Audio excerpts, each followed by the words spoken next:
All right, welcome in to episode 25 of Two Man Game. I am Damon.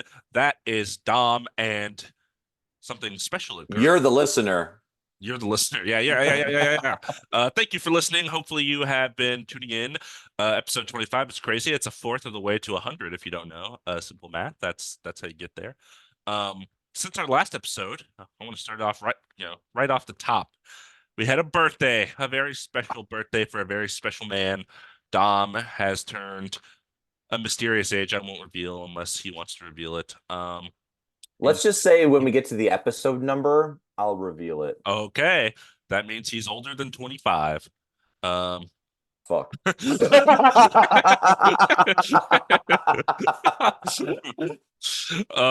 but yeah, I know you had a birthday, you did some celebrating. I know you went to a game. We'll talk about that and how that was. And you also, you sent me some videos hanging out with people and all that. So how was it? How was your birthday weekend? How are you in general? Tell Well, yeah, us. I will. First off, I want to say thank you. I appreciate that. And thank you for wishing me a happy birthday as well on my birthday. I had a great weekend. Started it off with a Lakers game, a Lakers win that I went to, which was very fun with our good friend Mason, friend of the Shout pod. out, Mason. Shout out Mason. Actual friend of the pod. We say friend of the pod all Actual. the time. That person actually knows who we are. Yes. One of like two people that know who we actually Adam are. Silver, not so much. Not Mason, so much, but he's more of an acquaintance of the pod. But Mason's a yes. friend of the pod. Yeah, and went danced a little bit at a club with some friends, and then had a Super Bowl. Had some people over for the Super Bowl. Watched that. Did you watch the Super Bowl? Did you enjoy it? I watched the first 6 minutes and I was like, wow, this is a terrible football game. And then I watched overtime. That You was it. know, it did go to overtime, which I will say was nice. Like I think in recent years it has been kind of boring, and this one wasn't too bad. But it's not about football, it's about my birthday. And I True. had fun on That's my what birthday. matters. This is not a football pod, so turn it off if that's I what you. also didn't, I just, Chiefs 49ers, I just didn't care. I'll be Yeah, honest. I I was just have like, I don't care. I have no horse in that race. Absolutely zero Chiefs won horses. last year. 49ers have been in recent years. They haven't won, but they've been relatively successful. So I was just like, I'm bored of Yeah, these teams. yeah. We'll check back in next year if it's relevant to us, I'm sure. The Lions But Raiders Super Bowl. oh my. That would that be possible? AFC and FC? Hmm. Dude, stranger things have happened, man. Dude, it's crazy. I was gonna say like the Lakers going to the playoffs this year, but I think they're gonna make it. We're gonna talk about this. They're going But to make it. yeah, I have they're no gonna make doubt in it. my mind.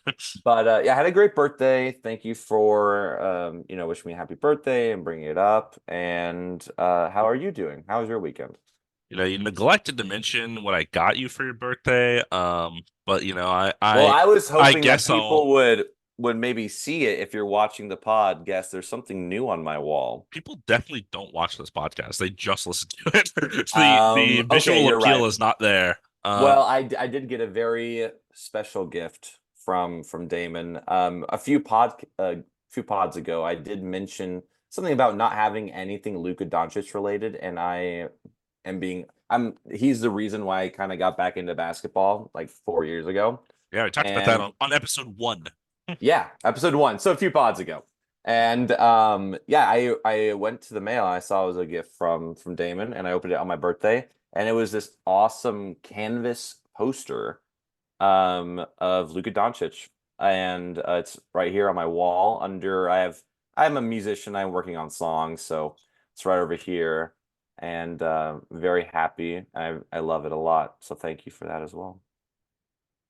Yeah, I still don't know if I like the face, but I like everything else in the poster. So You can't see that it from here, so it's fine. true, true. If you're a listener, tune into the video, look at the poster, give your suggestions. I always say like comment and suggest things. No comments. Haven't had a comment in 3 months. And you know what it was? It was Saul. Shout out Saul, another actual friend of the pod.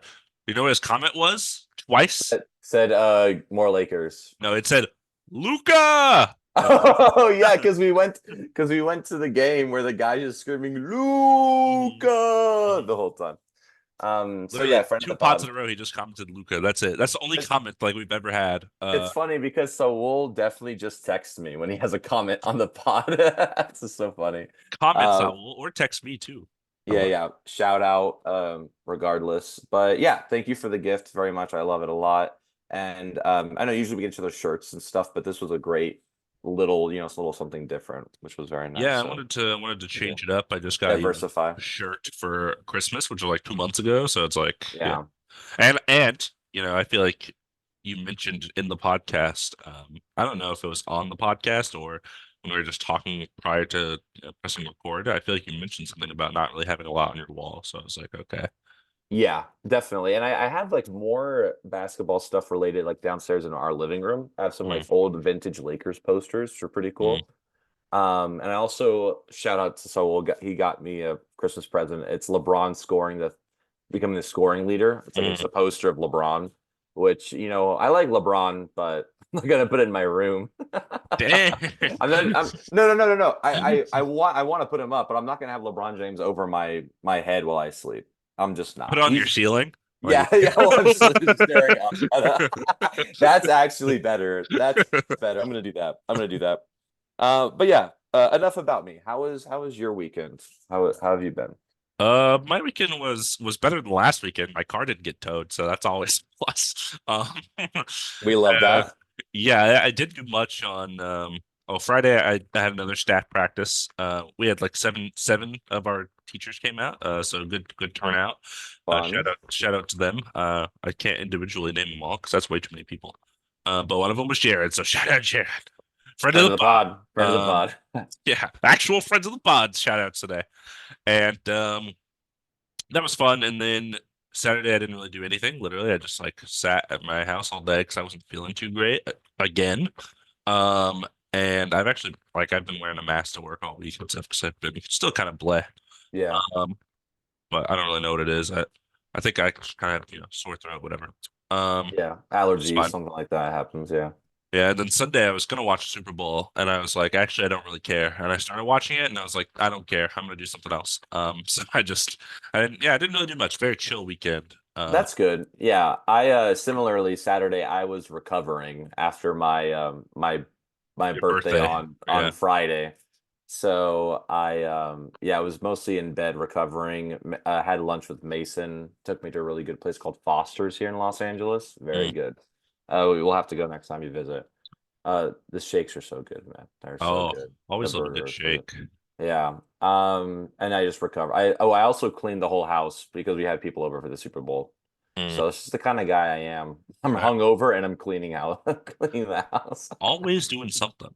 Always doing something. But yeah, so as I said, I went to the Lakers game on my birthday, and at that game, I got what I'm wearing today on the pod, my Lakers windbreaker jumper. Yeah, it's very nice. I like the mix of colors. It's kind of like retro-y, but Yeah, it's like also simple, which is nice. That's what I yeah, like. it doesn't look like dated though, like it has the retro feel, but it's not like, oh, that's 40 years old. Yeah, it has a like retro looks, it's got pockets, and if you're not looking at what I'm wearing, it's mostly purple, it's yellow, got some white, and it has like I like the Lakers patch on the shoulder Yeah. too.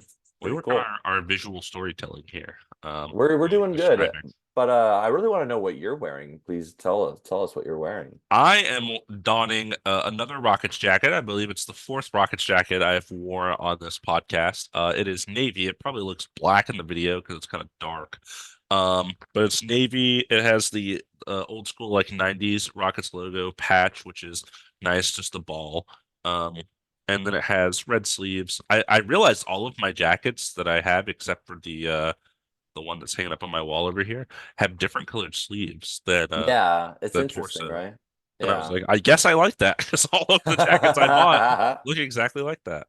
But yeah, just Ma- nice navy red jacket. That's probably the one I wear to work most often because it's buttoned up like a Letterman kind of. Yeah, So I can remove it as needed, whereas my other ones are kind of like pullovers or whatever. So and you can unbutton it slowly too.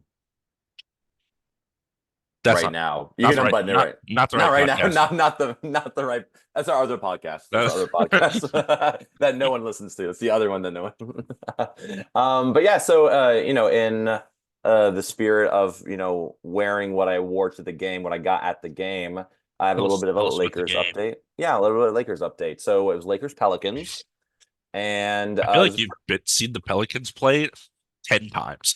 so I've seen the Pelicans and Clippers play so much in the last few years. Clippers make sense. The Pelicans just because it's just kind of worked out that way. And also seeing Valanciunas is nice. And also the tickets aren't as expensive as Kings tickets because I like the Kings a bit more. I like the team more. I like Mhm. Sabonis more. But the ticket, I mean, the Kings are it's crazy because Pelicans are actually better than the Kings right now, but Kings tickets are still way more, even against the Clippers. But So interesting. yeah. So it was Lakers Pelicans. It was a pretty close game. Lakers pulled away in the first half. Third quarter comes around, became like a 6 point game. Mm, So it was like, oh shit, what's gonna happen? And then Lakers just pulled away. D'Lo was on fire. There was some mm, really cool plays, some really cool passes and alley-oops, and it was so fun to be in that environment. I haven't been in a Lakers game environment in like 2 years, and I missed it mhm. so much. Like just walking around the arena is the atmosphere is so much different than a Clippers game. Yeah. I feel like the Clippers fans just don't get into it as much as the Lakers fans do. Well, also, Which I feel like a lot of, Clippers games are people like yourself who are probably not actually Clippers fans. They just go to Clippers games because they're not a bazillion dollars. Yeah, that's definitely part of it. There's definitely this place was just covered in purple and gold. Like there Hmm. was just every inch. That's what I like. I was telling Damon before we started potting that it was cold. I didn't have anything Lakers kind of outerwear, so I was wearing like a brown jacket, and brown didn't really like. I looked like a sore thumb in this Hmm. place, and even Mason was wearing a yellow hoodie, and I was like, I look like I'm not a Lakers fan, and I was wearing a Kobe shirt, but you couldn't really see it, so.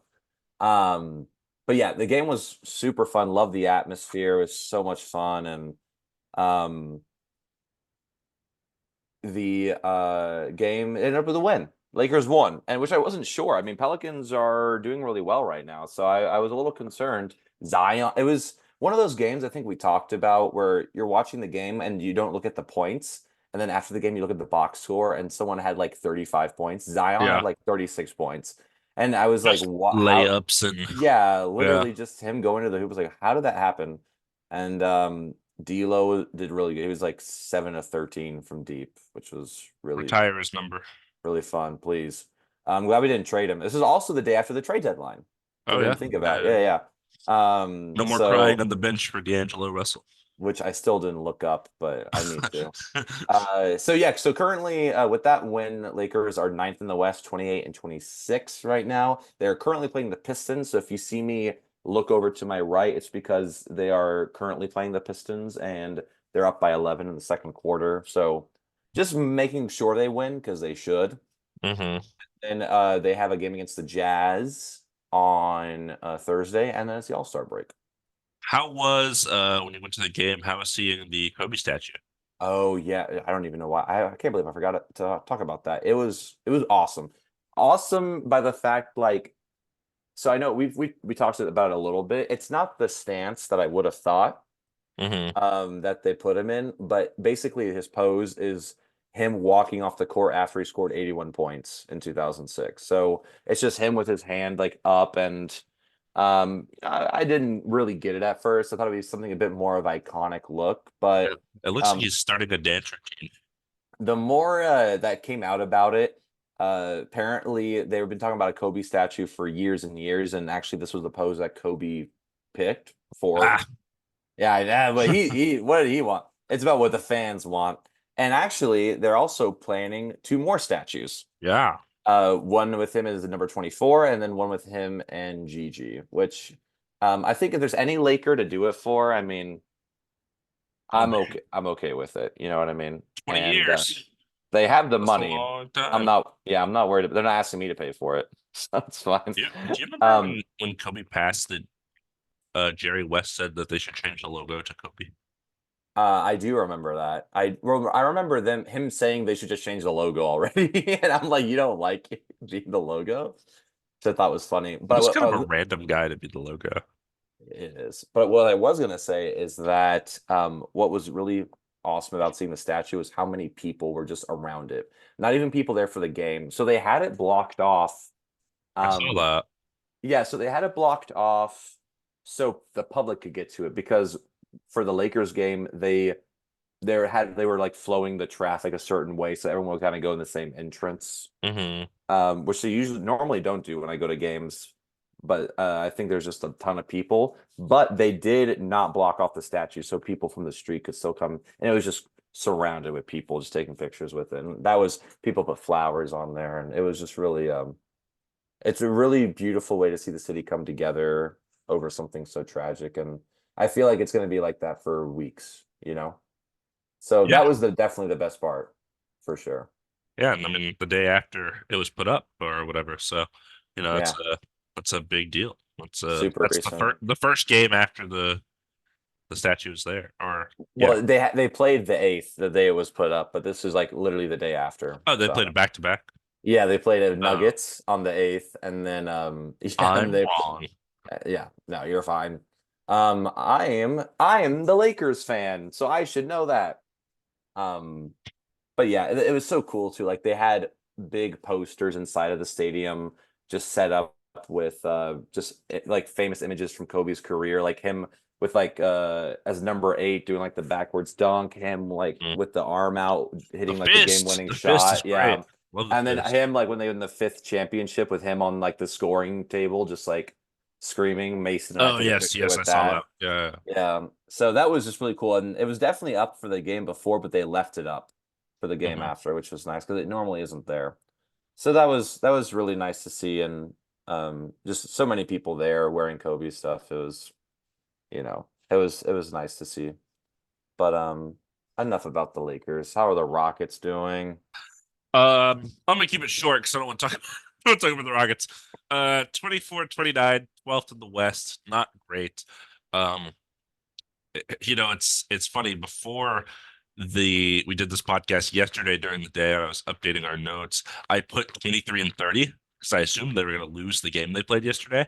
Yeah. Um, and I'll talk about why that didn't happen in a little bit. But I feel like they're going to sit right around here for the rest of the season. We have the Spurs, Blazers, and Grizzlies below us. I think those three teams will stay below us because they're god awful.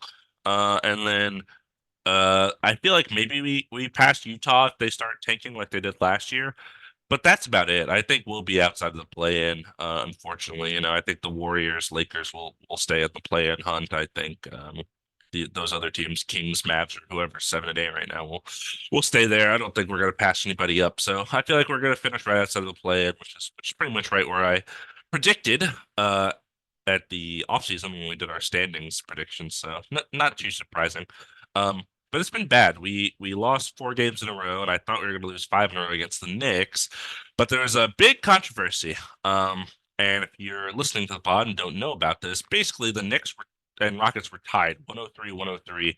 Rockets had the ball for the final possession, and they call a foul on Aaron Holiday, just as he's like bringing the ball up the court, basically.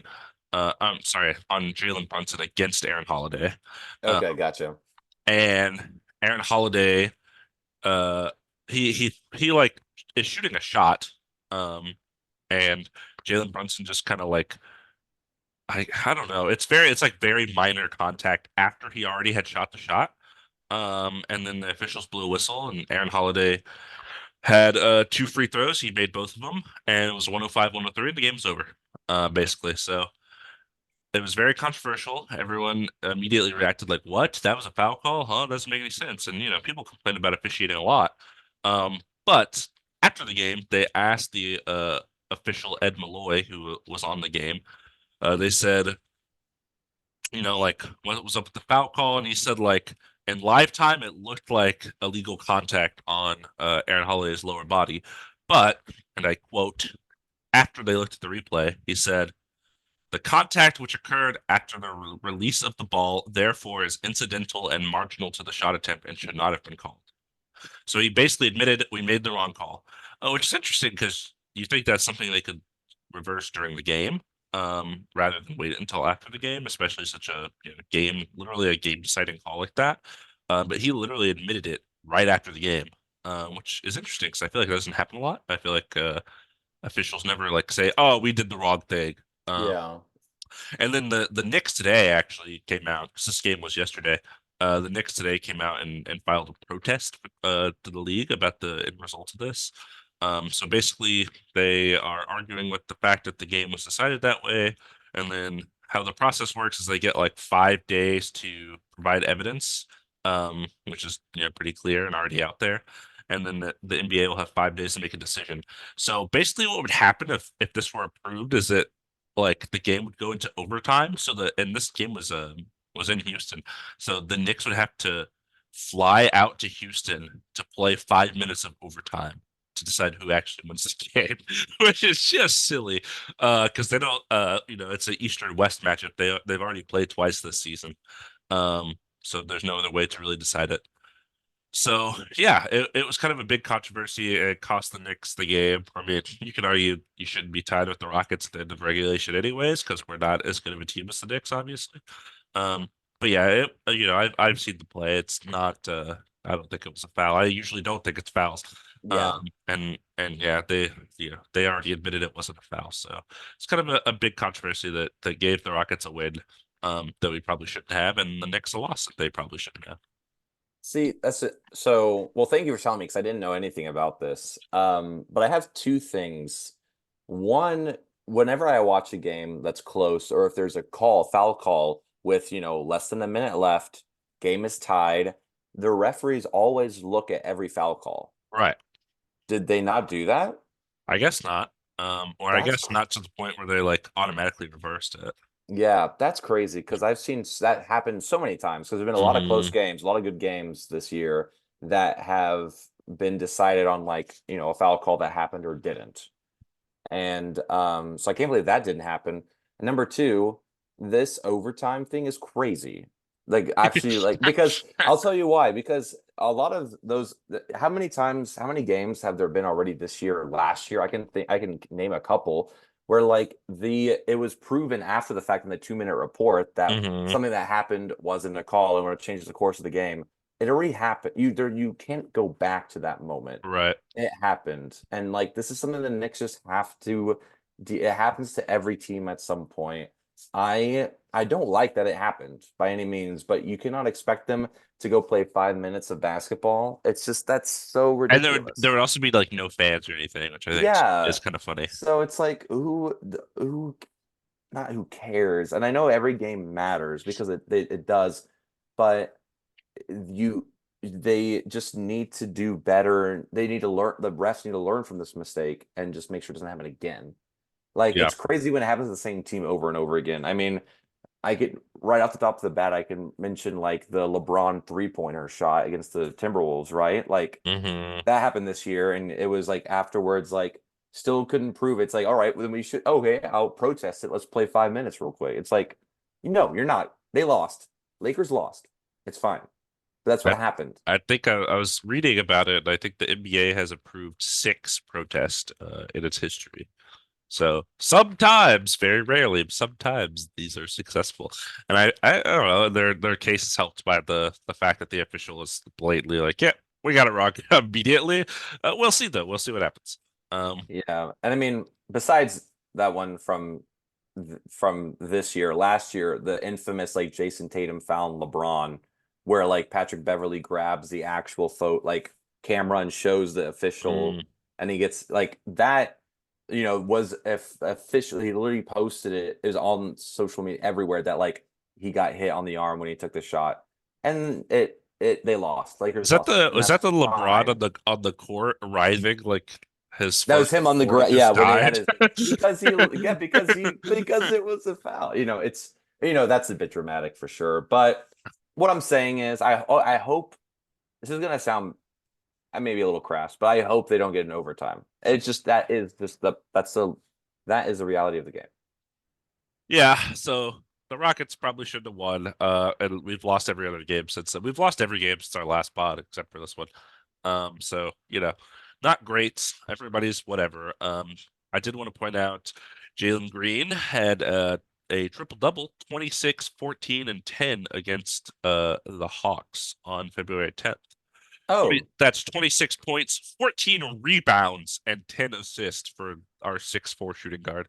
How did he get 14 rebounds? I have no clue. Not a clue. The ball just came to him, I guess. yeah. Well, that's awesome. That's good to hear. I know he was kind of having a, not a breakout season like expected. So that's good to see that he's got like, a good game under his belt, triple double. Here's some trade rumors, which I think is weird. That is so weird because such a young team. It's like, why would you trade him? Like you have older people that aren't doing anything, like Jock Landale on the team. That guy's getting Um, traded and waived. Absolutely. But like you mentioned, so you mentioned something pretty cool A about triple double. a triple double. Yeah, So I thought it'd be pretty cool to mention that Victor Wembanyama that guy's good. yesterday, he's a good rookie of the year candidate. He got a triple double. Mm. 26 points, 14 rebounds. No, sorry, 27 points, Uh, 14 rebounds, and 10 assists, right? 10 assists. No blocks. It's crazy. Crazy. 10 blocks is insane against the Raptors. So this is against the Raptors yesterday, which don't have a lot of height right now on their team, but still, like that is I insane. watched, I think it was the 10th block, and he's just like somebody's trying to go up for a layup. And he's just kind of standing there, and he literally just reached out his arm, and like the ball just kind of falls, like just goes right into his hand, and he was like, "All right," like it took no effort to block it. I think the league is still not adjusted to his wingspan. Um, Yeah. but I know some people were clamoring for a 5x5, which unfortunately didn't happen. Hasn't happened in the league since like the 90s. It's where you have at least 5 points, rebounds, assists, blocks, and steals. Oh Um, my God. What did he have two of? he had 2 steals. He had five Oh, five assists. wow. That would have been actually would have been crazy. I Yeah, didn't even know that was like a thing to look for. But I mean that's pretty cool to see. Definitely a bright spot on the Spurs yeah. He team. gets 5 more assists. That's a quadruple double. That's crazy. That also would have been crazy. But yeah, what's coming up, which I'm pretty excited about, just because it's gonna give us a little break about from the usual programming, and we'll just be able to see like just players having fun. It's the All-Star weekend. All-Star Weekend. You're excited about it. I'm not, but that's okay. I just it's gonna be I mostly maybe am I gonna watch it live? Probably not, but I enjoy seeing like the highlights from it and all this Yeah. stuff. That'll be nice. Yeah, I feel like it's been hit or miss. There was one year a couple of years ago where I think it was really, really good. And then every other year since then has been like, eh. Uh, Yeah, I didn't like the Kobe rule, the 24 points in the fourth you quarter. did. I didn't. I didn't like Yeah, I mean, um I just want them to play a game of basketball and then whoever wins wins, I but know people like also don't really want to get injured or anything, but I do wish they would like try a little more. Like 190 to 174 is crazy. yeah. Like don't It just give everyone wide open shots every possession all the time. absolutely. But thankfully it's not all about just the All-Star game. There's also other things that are happening. So we got the dunk contest that's happening. Mm. We got Mhm. four players doing it this year. We got Mac McClung, who won it last Defending year, champ, defending yes. In champ. the G League. Jacob Toppin, also in the G League, I believe on the Knicks in the G The League. Knicks, yep, yep. They traded his brother. I said, Yeah, go get to off our Pacers. team. Yeah, Is he only in this because his brother was in the dunk contest? I wonder. I don't know. I've never seen the guy dunk before, His but I'm brother won the excited. dunk contest, didn't he? Didn't Obi Top? I think Obi Toppin won like 2 years I ago. thought that was Scotty Barnes. I thought that wasn't that the same year, Scotty Barnes win a dunk contest? or Anthony Simons. Anthony No, that Simons. Anthony, that was like before Obi Toppin was in the league. Anthony Oh my, Simons oh was dude, so young. He was I'm like all over the place. 19. Anyways, Jaime Jaquez Jr. It's just cool to see a rookie on the Hmm. Miami Heat, and Jalen Brown, An all-star. an All-Star, bona fide All-Star. That guy So he can really dunk though. He has some good dunks. yeah, I'm very excited to see. I'm excited to see the difference between them because these are four guys in very different stages of their career, which I think Hmm. is very interesting. I don't know if we've seen it because the last few years dunk contests have been like kind of fringe role players or Yeah, like it rookies, like hasn't mattered for a younger. while. Yeah, so I thought it was very cool that Jalen Brown basically volunteered. He basically said he would like to, and I guess the league They said said, okay. "Hey, Hey, that'll get um, people watching. So yeah, something interesting. I actually don't know the size of Jacob Toppin, but I don't think he's a center. No centers this time. Usually they got like a center for no reason in there. They got like a Andre Drummond in the dunk contest for some reason, oh and yeah, I didn't never thought about that. so Interesting. kind of all wing guys except Mac McClung, who is tiny. Um, Yeah, yeah, I would like to see more people. I think are bona fide dunkers per se. At some yeah, point, I have no idea if Jaime Jaquez Jr. could dunk the ball. I mean, obviously he can dunk the ball, but like, could he dunk the ball? I don't know. yeah. Uh, but we'll see. We'll see. I will definitely watch the highlights of that. Watching the dunk contest live is absolutely miserable. It's It, so boring because they it have is like two or so three bad. minutes to like set up a dunk and all this stuff. Yeah, it's a bit. Especially in recent years, people are missing their first two attempts. I'm like, oh, I can't watch this live. This is Yeah, not good.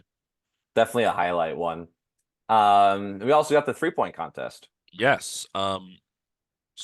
Headlined by classic star Malik Beasley. Yeah, Um, absolutely. Video game character Malik Beasley. Malik Beasley, Jalen Brunson, that guy's actually pretty good. Tyrese Halliburton and his disgusting shot. Damian Terrible Lillard, shot. Laurie Markkinen, Donovan Mitchell, Carl Anthony Towns, and Trae Young.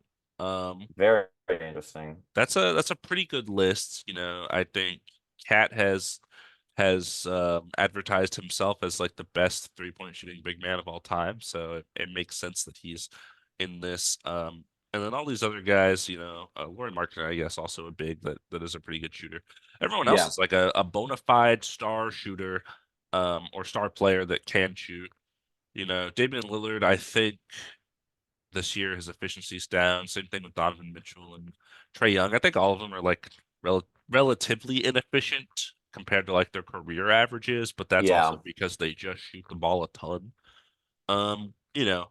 This is a good lineup. I mean, you can't complain with these guys. Yeah. Malik Beasley is definitely the one that's Odd man totally out. out of odd man out for But he's a good sure. shooter. Like that's what he Yeah, does. So absolutely. I- Yeah, you know, yeah. if you put like a Grayson Allen or like those other role players that Yeah. shoot three specifically in here, it's fine. I don't think there's anyone in here that I'm like, why is this guy in here? Yeah, Um, absolutely. yeah, I'm excited to see that. Yeah, yeah, Yeah. and also Then then we got the skills challenge participants. So what I they've haven't been watched doing, this in 5 years.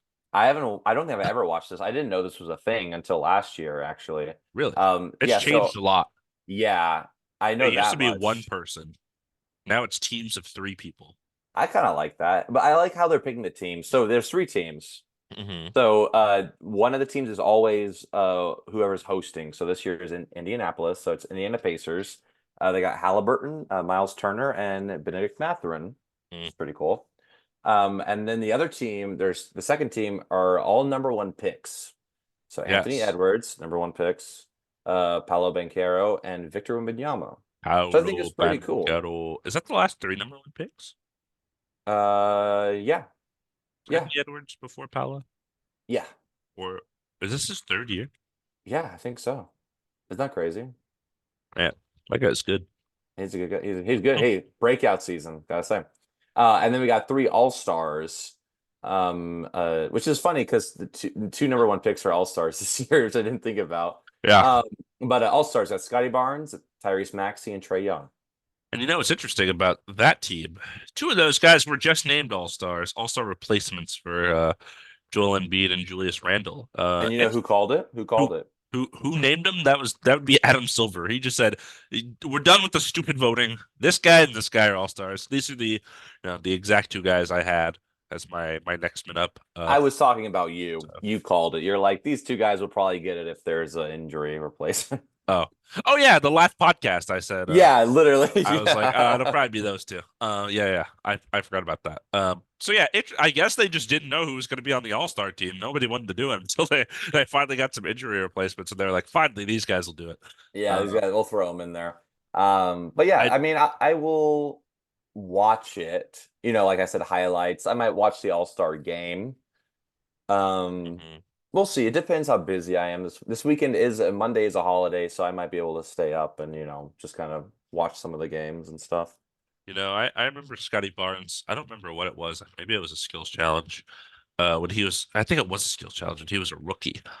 He was in the skills challenge, and it was like a shooting thing where you have to make like a layup, a free throw, and a three Yeah. or something like that. And I watched him miss like five layups. It was crazy. Um, Well, he's gotten better. He's gotten better.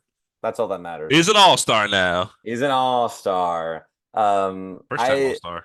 Yeah, we got a lot of things to talk about. I'm very And excited about Raptors the legend. and Raptors legend. That's exactly what the head coach called. Well, he didn't call him a legend. He called him an all-star, which I guess he kind of he created into existence Darko. He said, Darko. he's the future of Radmanovich. the league. Yeah. I was You trying to got, create a segue for you. yeah. Well, I was also trying. We were both doing different segues, so that was so funny. But what I was gonna say is that we have a lot to talk about because the trade deadline happened, like we mentioned earlier. But Mm. before we get into that, we got to talk about some injuries real quick. And another Raptors legend. And another Raptors legend, OG Anunoby. He's Did I not on say the it Raptors right? anymore, by the way. He's on the Knicks. Yeah, He that's is good. on the next. That's pretty good. Thank you. So he had surgery to remove a loose bone fragment in his right elbow. Ouch. And he's gonna miss a minimum of 3 weeks. If I have a loose something in my elbow, that sounds absolutely awful. Yeah, it doesn't feel good. I'll tell you Um, that. You feel like something's missing. It's like, yeah, it's loose. yeah, this on top of Randall being out, we're gonna have to see how the Knicks hold up here. They're getting a little bailed out by the All-Star break happening, basically. All-star break and some good trades, I think. Yeah, Also came in a timely manner. But I mean, they've had games. OG's been out for a little bit, and they stayed afloat. They lost to the Rockets, but they still have won um, a few of their games. But mhm. definitely hurts them in the long run for sure. Especially in this last stretch, you want to try and get in the upper seeds of the East. So hopefully they both come back sooner rather than later. Get Uh, secured bone fragments. yeah, secure your bone fragments, and we'll talk about more of the Knicks signings a little bit later. We'll get to the trades. Don't worry. Don't worry about If it. you're listening and you're 28 minutes into this podcast, you're like, when will they talk about the things that matter? Don't worry, we'll get there. We're getting there. It's a long road. And there's a lot. Yeah. Just like the long road to recover Who from else? meniscus tear, which is what Dyson Daniels suffered, unfortunately for the Pelicans. Was this must have been after the game? Did he play in the game that you went to? Dyson Daniels? Dyson Daniels. That name. Oh, he's number 11. Number 11, yep. Yeah, he did play that game, and actually, it was getting pretty chippy. LeBron like pushed him off of him because he was playing very good defense. So, He's a good um, defender. He's very and D lanky. and D'Lo was also and him were kind of getting like mouthing off. You could kind of see it to each other. So I guess it must happen to the game. I did not see him go out with an injury. There was no injury timeouts taken like Mhm. that happened during the game. So maybe it happened during, maybe practice after. I'm not sure. Yeah. But I hate to see that good young player. Good young player in the rotation for the Pelicans. Meniscus tear this late in the season. I don't imagine he'll come back. Yeah, probably not. So Um, hopefully, gets well and comes back next season. yeah, talking about somebody who we hope that gets well soon. Everyone. Yeah, Terry Rozier, who has a sprained right knee, and he'll be evaluated from week to week. Yeah, But that's not the only injury on the Heat. that's not the only injury on the Heat. Like we're not even talking about that one. Skip past it. No, I just Terry Rozier has been it's been an adjustment even since he's been traded there. They haven't been great. I mean the Heat have been dealing with injuries all year. Jimmy's missed a lot. Yeah. Terry's out now. Bam has kind of been the only tried and true guy there. But yes, also on the Heat, Josh Richardson dislocated right shoulder, reevaluated in a few weeks. I just threw a stat on here worth mentioning. He's been shooting 40% from three since joining the Heat this season. So that's a tough out because Bam doesn't shoot. Jimmy's not really much of a shooter himself. So having guys out there on the floor that can space is good. Of course, they still have Duncan Robinson, Tyler Hero, but Josh Richardson is more of a defender than those guys. So unfortunate. Yeah, I was always so curious why teams let him go because he's been a solid player on every team he's played Oh, on, he you goes. know? He that man. He was on the Heat a long time Yeah. ago, and then he was like, You went all over the I don't even know the place. order, but it was like Mavericks, 76ers, Spurs, Celtics, Pelicans. Pelicans. Yeah, exactly. Super random. And then now he's back on the Heat, and he's like good, you And know? he's like 27. I'm like, how have Yeah. you been on 800 teams already?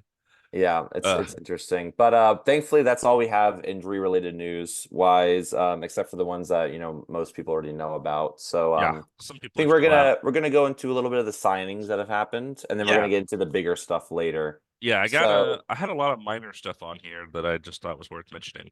Um, but the segue here is this guy used to be on the Heat too. I don't know if you know that. oh, I didn't know that. I don't even know who the guy is. So Justice Winslow That's his name.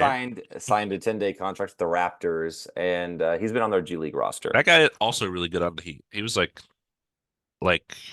You know what?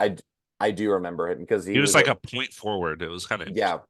I remember him because of he played it was one player I was missing on we do a game called the I called game every day where it's just a random NBA game, and I'm pretty sure he was one of the players I missed on the Heat because he played like a minute or two in one game.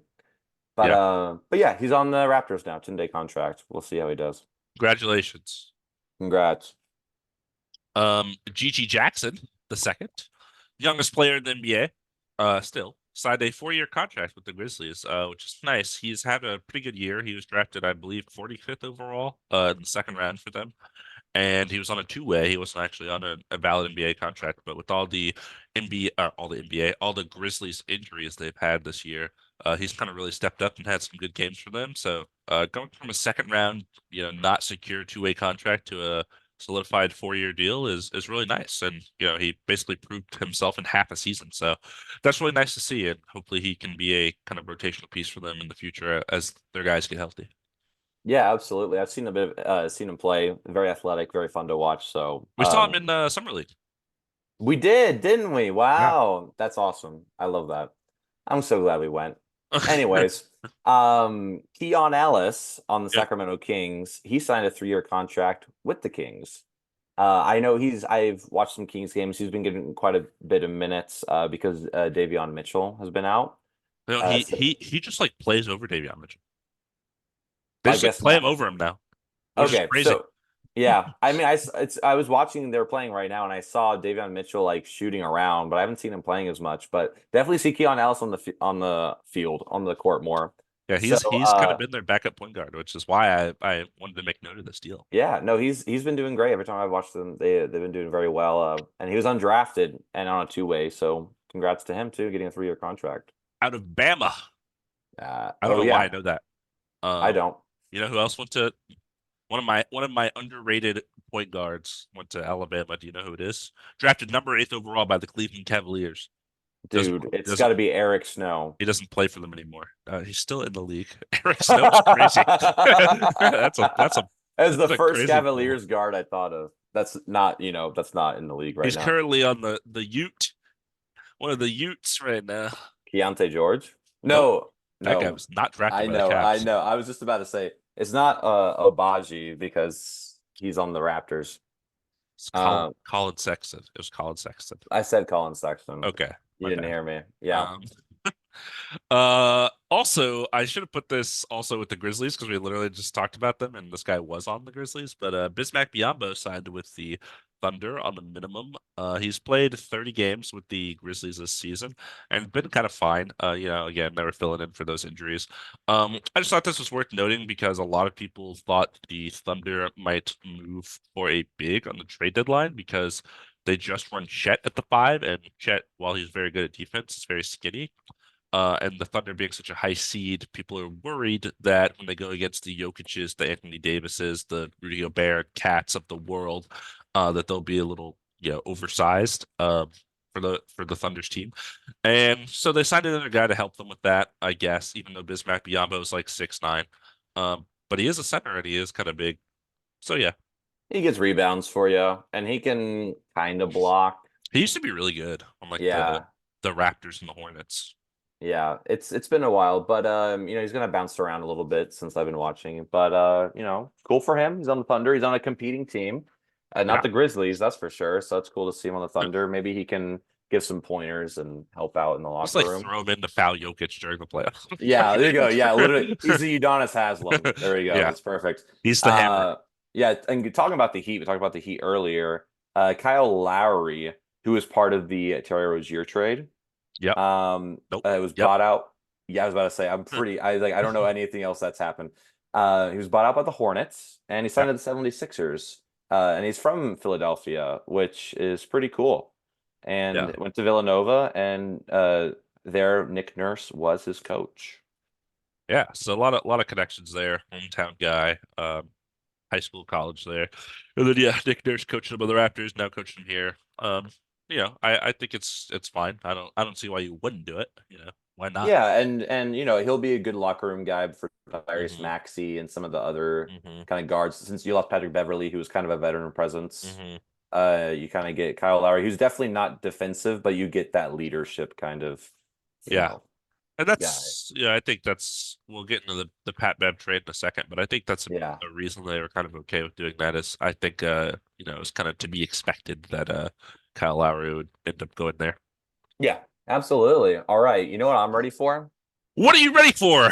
I'm ready for the trade deadline recap. All right, the title of the video. We're finally getting there. Uh, that's how we do it. We got to save the main event for last. We got to give you the quick hitters, the little here and there. Where else do you get that information? You don't listen to any other basketball podcast. You just listen to us, and that's your whole knowledge of the NBA is through this. So we got to tell you everything, uh, Exactly. in an unofficial and informal manner. We are your lords. Anyways, we're just gonna go team by team. So we took a while to kind of put this all together. We wanted it to be kind of in a flow that made sense, not just kind of jumping all over the place. Yeah, So it's still gonna feel that way. it's gonna feel that way. And if you don't know too many of these players and stuff, it's okay. We're gonna get to the bigger names later, although no really big names were moved this Yeah, trade I wanted to deadline. ask you, how did you feel about this trade deadline? This is kind of how I expected. I mean, I didn't expect, the Donovan Mitchells or the Trey Youngs to be moved. I Mm, didn't even expect like D'Lo to be moved or DeJounte Murray. I thought none of those trades were going to go through, which they didn't. So, through what happened, um, some teams I'm a little disappointed in. Some teams I'm very happy for and mm. proud of. So I think we'll get into it. But Yeah. how do you feel overall about it? Yeah, I mean, I think it was like you said, it was kind of expected. You think back to previous years, Kevin Durant traded to the Suns last year. I mean, that is a top five player in the NBA. Obviously, it's a huge deal. No one like that on the market this time. I also think, you think back to the Clippers have already traded for James Harden at the beginning of the season. You think Pascal and OG got traded a couple weeks ago. So a lot of the bigger names I think moved. Zach LaVine, of course, we talked about last time, had a season-ending foot surgery, so he wasn't going to get moved. So I think a lot of the big players weren't on the markets. But that being said, I do think a lot happened. Like Oh yeah, I was trying to absolutely. follow this as it was going, to the best of my ability, and I was just like, oh my God, what is going on? It was just trade after trade after trade after trade after trade, and there's a lot of them. So some of them we'll spend 10 seconds on because they don't really matter, and some of them we'll probably talk about a little more what they mean for those teams, and then we'll break down our winners and losers, and by breakdown I mean we'll name like a team or two. Yeah. Talking That's about about it. trades that we're just going to mention for like 10 seconds. Here's the first one. Robin Lopez traded to the Kings from the Bucks and waived. So I don't understand this trade because I don't I don't know what the Bucks got. I have no idea. I tried to find. I don't know if it just like they just got money. Like I think they probably were just like offloading the the contract. contract, right? And I think the interesting thing, you said you were going to talk about this for 10 seconds, but Well, and you just totally I ruined it, I do man. want to point out that I was watching something on YouTube the other day, and there was a State Farm ad with Robin Lopez and Brooke Lopez, Yeah. because they do that, and I thought, what is the Thanasis Antetokounmpo think after this trade happened? Is he worried about his job on the Milwaukee Bucks? I don't know. He had a highlight play a few days ago. So Robin Lopez, no highlight plays, gotta say. He was at the Bucks game the night that this happened after he was traded. He was at the game, because he was Street still clothes? there, Yeah. street clothes, reading a book, sitting courtside. I was like, I love Robin Lopez. This guy's great. He's probably just chilling. He's like, I'm good. he shows up and like boxes the mascots of the other teams. He's such a like weird guy. But he got That's waived, so fun. who knows what he'll do? Maybe he'll sign back to the Bucks for like a even cheaper contract, like Yeah. 2 way or Well, something, just to yeah. chill. Another trade the Bucks did I thought was a bit more interesting than that, That but mattered. you made it matter. Patrick Beverly from the 76ers traded to the Bucks. Mm. 76ers got campaign and a 2027 second round draft pick. Yeah, I think this is a good deal for the Bucks because the biggest problem they've had this year is defense. Yep. With the lack of Drew Holiday, we've talked about that before on this podcast. The transition defense has been bad, mostly because of their guard defense, and obviously Patrick Beverly is not somebody that's going to play 35 minutes a game. But in those crucial possessions towards the end of the game, teams do the thing where they call timeouts, when it's close. You're on offense, you have Damon, you take your possession, call it other team calls a timeout, you put Pat Bev in. Yeah. And then you get the ball back, you put Damon. You can kind of play around with it. I don't know how much they'll play together, but I think this was needed for just some sort of defensive identity. And of course, Patrick Beverly is going to be a guy that, we've both, I think, expressed dislike for him and his antics, but his kind of locker room, scream at he's not afraid to scream at Dame or Giannis for, slacking. Yeah. Which is something you need when your defense has been so bad this year. Absolutely. And I like this for the 76ers as well because in return you get someone a little bit younger. You get another ball handler, someone who can shoot a little bit better than Patrick Beverly, you get campaign, and you also get a draft pick. So I really see this kind of as a win-win. Maybe I like it more for the Bucks, but I think it works out for both teams pretty well. Not every team can handle a Patrick Beverly. It's true. We'll see how it happens. We'll see what happens. But he'll still be competing, and campaign will be too. Interestingly enough. But that's not the only move the 76ers made. They made more moves. They traded former Rockets legend Daniel House and a 2024 second round pick to the Pistons. What did they get? I don't know. I don't know. I tried to figure that out. I don't know what they got. I think they were just offloading the salary, like you mentioned. And the Pistons basically took the second round pick Yeah. so they could take the salary, and then they waived him. They said, "Get that guy off our team."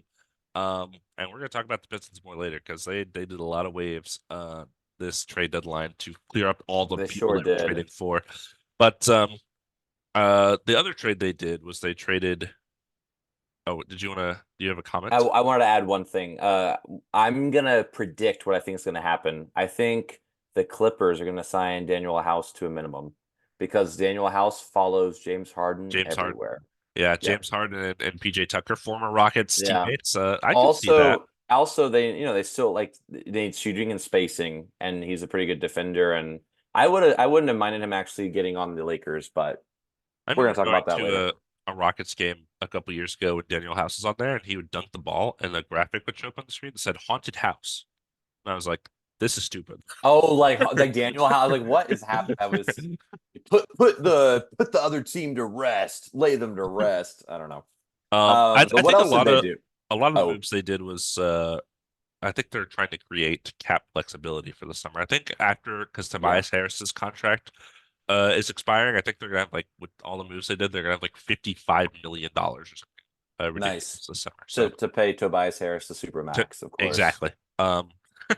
But yes, they also acquired, not acquired, removed Jaden Springer from their team. They traded him to the Celtics for a second round pick. Young, interesting guy. He wasn't really getting minutes though. And I think, interestingly enough, I think the 76ers are gearing up for next year, with Joel Embiid's injury. So I think that's why they did these trades to clear up that cap flexibility, like I mentioned. Um, so they can kind of solidify who they have now, kind of grow that team, maybe sign a good free agent this summer or two, a couple good role Yeah, players, and then go into next year like ready to go. I think they've kind of called it on this year, but they're not calling it for like the Embiid era. So it's kind of yeah. a weird place to be in.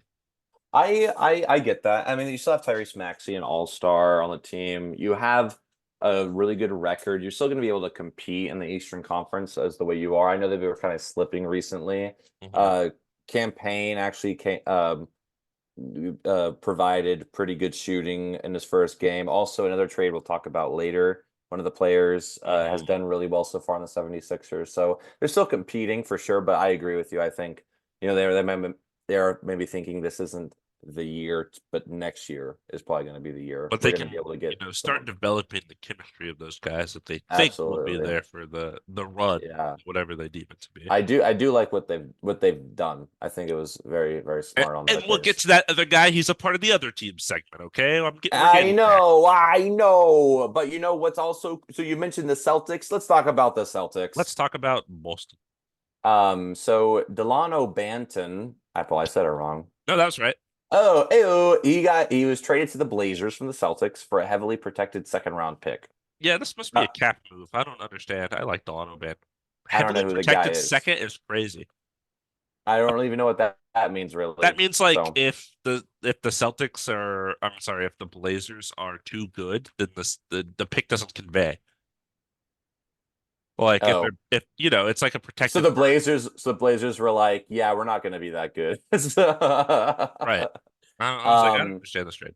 Probably a money also, move. yeah, also, a name that we know pretty well, Xavier Tillman traded Mm, to the Celtics from the Grizzlies for Lamar Stevens and two second round picks. yeah, I thought this was interesting. What did you think about this? I think this is a good trade for the Celtics. I like Xavier Tillman. He was an older rookie when he was drafted. He was a second round pick for the Grizzlies a couple of years ago. He's played on their playoff rosters as kind of their backup center multiple times. And Lamar Stevens not really a contributor for them, so that the salaries I think were an exact match. Um, so it was easy for the Celtics to do. And Lamar Stevens 2 seconds. I don't think they're going to use those. And I think Xavier Tillman's a good pickup, specifically because of the health issues for Porzingis he's had in the past, and the age of Al Horford. Uh, Behind those guys, it's like you're playing Luke Cornett. So having another guy you can throw in there as a big, once the playoffs roll around, I think is very good for them. My question, though, I think this was great for the Celtics. Why did the Grizzlies do this? That's a great question. I don't know. I like like I said, I like Yeah, Xavier Tillman. he's a solid player. That's why I was Right. confused when I saw this. And only getting like, Lamar Stevens, a player I have not heard of. He was used to be Uh, at the Caps. I know that. cool. Proud of you. I'm proud of you. You're doing your reading. I'm not. And then two second round picks. I'm like, you're not really you're not in a rebuilding mode. You still have Ja on the roster. This year is a wash, but next year, like you still Mhm. have a competitive team with Jaren Jackson Jr. So why are you trading away a good backup center? I don't understand, especially to a team who is competing against you and is really good. I find that very interesting when teams do that, and I don't really understand the reasons. Yeah, I don't really get it. I don't think you can really say it's a money move because he was not making a ton of money. Yeah. And he got a player that was making a similar amount of money, and then you lose, or I guess you gain 2 seconds but like why? Yeah. I don't like. What Is are you it a looking 20? Are for? they two second round picks for this coming year? Because the Grizzlies aren't good, sure, but second round picks. It's like how high are they going to be? Yeah, yeah. And So that's just I don't. Good for the Celtics though. They're just getting better and better. Awesome. Love that. yeah, that was a steal for the Celtics. I don't really get why the Grizzlies did it. I don't get why the Grizzlies did a lot of things. Talking Um, about why the Grizzlies did a lot of different things. Why don't you tell me about that? Sure. Well, to create room for the trades they were doing, they went ahead and waived Victor Oladipo. We talked about him when he was traded from the Rockets. He hadn't played a single game for the Rockets, recovering from an injury he sustained for the Heat last season. And he, of course, hadn't played for the Grizzlies either, but they just went ahead and waived him to clear up room. Well, hopefully he recovers and ends up somewhere eventually. Yeah, absolutely. I mean, I kind of thought that might happen, but I wish he was playing, but we'll see what happens. And they also did an insane trade. That is Tell hard me, to break tell me. down. They were in a three-team trade with the Suns and the Nets. They traded David Roddy um away and to the Suns, along with the Nets trading Royce O'Neal to the Suns. Um, and the Grizzlies got Yuta Watanabe back. who used to be on the Grizzlies. Oh, I didn't know that. Keita Bates-Diop, who was like a minimum player for them. Yeah. Chimezie Metu, who was on the Kings last year, he is now on the Grizzlies. I actually like all three of those players. Yuta's nickname is Yuta the Shooter because that guy is a good shooter. Um, Chimezie Metu, I think, is a fine kind of power forward. Kidabitsi whatever. The Nets in that trade get Jordan Goodwin, 3 second-round picks, for Royce O'Neal, and they get a pick swap. I don't know what the pick swap is. Couldn't find any details about it, but there's a pick swap somewhere in there. And then, funnily enough, Jordan Goodwin was waived by the Nets, and then he signed with the Grizzlies on a 10-day contract. So, I don't know why he didn't just go to the Grizzlies in the first place because they were literally already a part of this trade. So yeah, very Yeah, confusing. A lot going on there. absolutely. Thank you for breaking it down. I had a lot of I was interested by this. So basically, the Suns are replacing Watanabe, Bates Diop, and Metu with Royce O'Neal. Yeah. But is Royce O'Neal that much better than those three? Is my question. Because I've watched Royce O'Neal play. He's a good player. Hmm. Um, but I And uh, 3 seconds. Oh, don't forget 3 seconds. okay, and 3 seconds, sure. I guess the Suns don't have like all that pick equity. So No, they but traded the 3 seconds okay, okay. and the So players.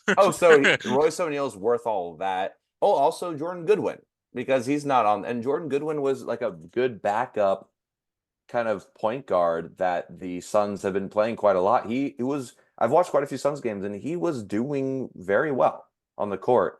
So they're like Royce O'Neal is the guy, I guess.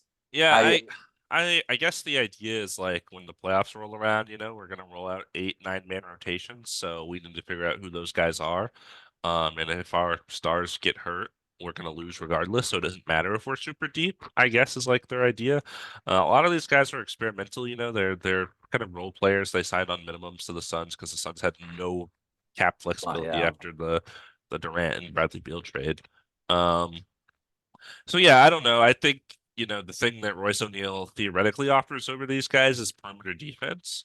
You can kind of slot him on the other team's kind of perimeter threats rather than having Kevin Durant do it all game or Devin Booker do it all game.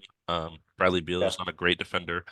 Um, my only issue with that is that Royce O'Neal is kind of older now and not as good of a defender as he was like in his Utah days. Um, but also like Grayson Allen has had a stellar season for them, as much as I hate to admit it, and as probably as good of a defender as Royce O'Neal at this point in their career. So I don't know like how much better you get. And then you have to wonder like playing, of course, Beal and Booker, who are kind of around like Royce O'Neal plays like power forward, kind of like Bruce Brown, but he's like 6'4". He's like small. He's like Jay Sean Yeah. Tate kind of in that way. Um, so, how often are you going to have your 3 stars and then you have like Eric Gordon, Grayson Allen, Royce O'Neal, who are all kind of the same size, kind of play the same position in a way on the court? I don't know. So the fit is kind of weird to me. Um, Yeah. I guess yeah. Kevin Durant was on the Nets last year, so he played a little bit with Royce O'Neal. Maybe he was just like, get me that player. I don't know. Um, hard to say. I don't no, all of these guys, Yuta, Keita, Chimezie, and Jordan Goodwin have all played for the Suns this year, and I feel like they've all been fine. So I don't know. Yeah, they were all I've watched them quite a bit. They're all rotation players, but you bring up a good point about the defense. None of them are really known for their defense. I did like watching I've seen them do a lot of hustle plays. So they never gave up on a play, which I thought was nice. So I think they're all good players. So I mean the Grizzlies get some good role players for next year, I guess. And that's Keep them why they around. waived Victor Oladipo, because they acquired a lot of guys. Yeah. And, talking about so we brought up the Nets because we're talking about the Nets and they in this trade they basically just got like picks and stuff, right? They got Because they they got waived picks and waived Jordan Goodwin. Yeah. yeah, so yeah. So what else did the Nets do? Well, they traded Spencer Dinwiddie to the Raptors Mm, for Dennis Schroeder and Thaddeus Young. legend. And interestingly enough, they waived Dinwiddie and he signed with the Lakers, which Yeah, was pretty good. playing right now against the Detroit He's Pistons. playing right now against the Pistons, and he is actually from LA. What numbers? And He's 26.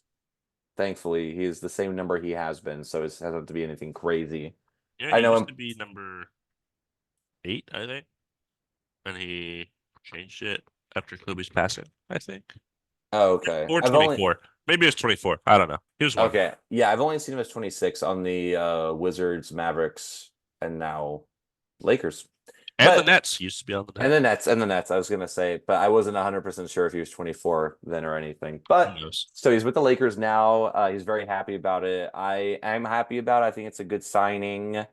You know, we have had injuries this year, but it's nice to know that we can now rely on it. We have another ball handler on the team. So Hmm. instead of, D'Lo, LeBron, Austin Reeves a little young, Dinwiddie has the experience. Even though he is having a down year, he isn't shooting the best this year, and his efficiency isn't as good. I think he has the experience, which will benefit us. And we had that was our last roster spot. So yeah, he's the guy. He's our 15th guy. Definitely a good guy to get for nothing, basically. Yeah, he signed like a minimum 1.5. Yeah. Yeah, I mean, you think 2 years ago the Mavericks made that conference finals run. He was a big part of that team. Um, had big playoff moments, made big shots. So that's a good guy to get, you know. Got to figure out when it comes down to it, is he in the final five? Probably not. Yeah. Probably is D'Lo, Austin Reeves, LeBron, Anthony Davis, and some miscellaneous fifth person that plays defense, probably. Defense Um, and a shooter, so probably Torian Prince or Cam Reddish or something of that sort. yeah.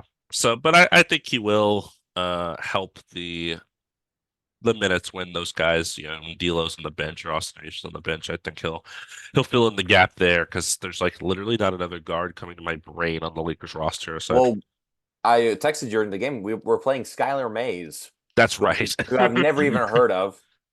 Which I've heard his name, but I was like, I did not know he was on my Lakers, which is crazy because I just didn't. We He didn't break was it on the went pod. over We didn't went break over Skylar Mays to the Lakers in the pod. totally went over my head. I don't know how that happened. But to finish up the Nets, so they received Thaddeus Young, they waived him, and he signed with the Suns. Yeah, so he went to the Suns too. Crazy. Yeah, but so then the Nets just got Dennis Schroeder, which I like Dennis Schroeder quite a bit, so it's good. But so the Raptors didn't The Raptors get got nothing.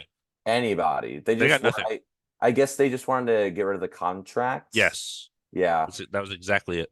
Yeah. Um, Which is something I never understood. Crazy. Now I understand a bit more, but when I was a kid, I feel don't like even try to explain this to me. That wouldn't I make feel sense. like teams would have paid more for Dennis Schroeder. He's a good player. I don't He's a really good player. like Yeah. trading him for a guy you're just gonna waive is crazy to me. I Yeah. don't see how Royce O'Neal can, who's fine, can get 3 seconds and also a bunch of players, and Dennis Schroeder gets a guy you just waive. Yeah, and I mean like on the Nets, if you think about it from the Nets point of view, like if they are like we're just one Dennis Schroeder, it's like okay, so you get a guard who can defend. You have Cam Thomas who's really good as a guard, but doesn't really defend. Mikal Bridges can handle the ball, but now you get that Dennis who can handle the ball.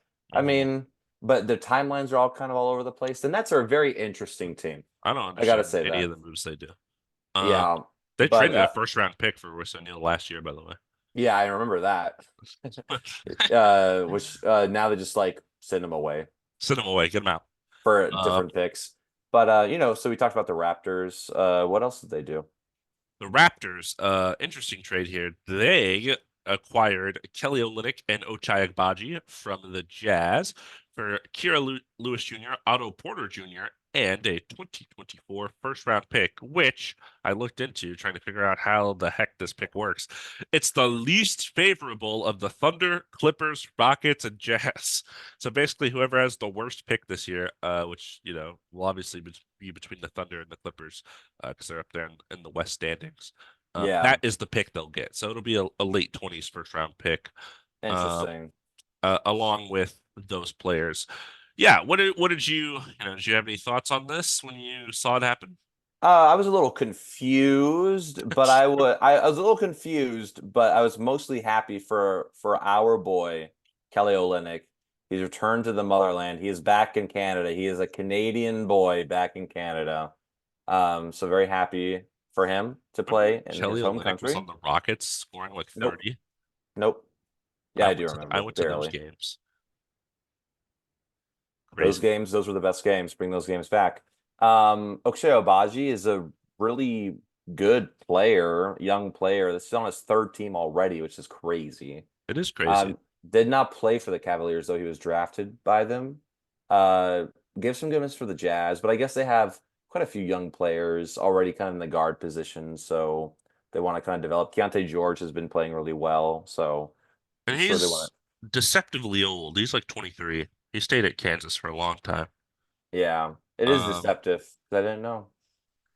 yeah, and I think that's the player that sticks out to me in this trade, because the Raptors are, of course, going in the rebuild direction, with trading Pascal and OG. So getting him, and he's kind of experimental at this point, seeing what he can become, because he hasn't been amazing. He's been okay, but he hasn't been Yeah, amazing.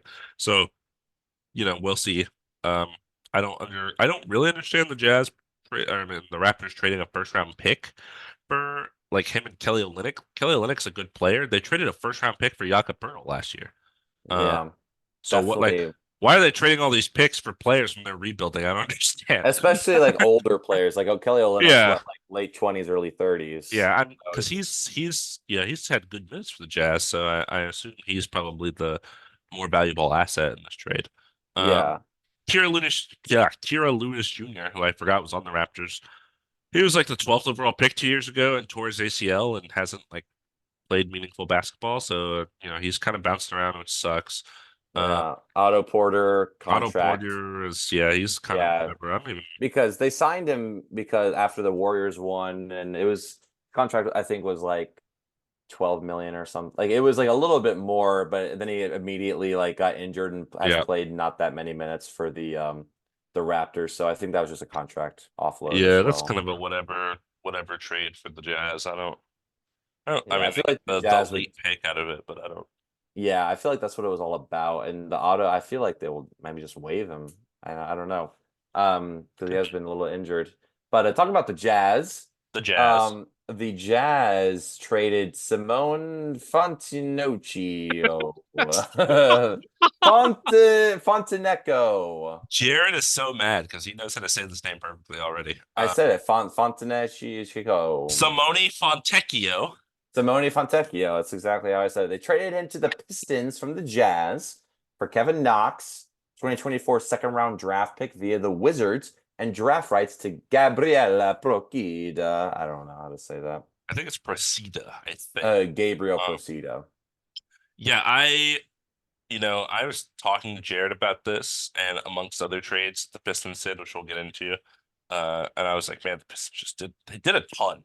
Yeah. Um, I don't like this trade for them, I will say. And the reason is this Wizards pick. It's the second round draft pick for this year. The Wizards are like one of the worst teams in the NBA. It's to be like pick, 32, 33. It's basically like a super late first.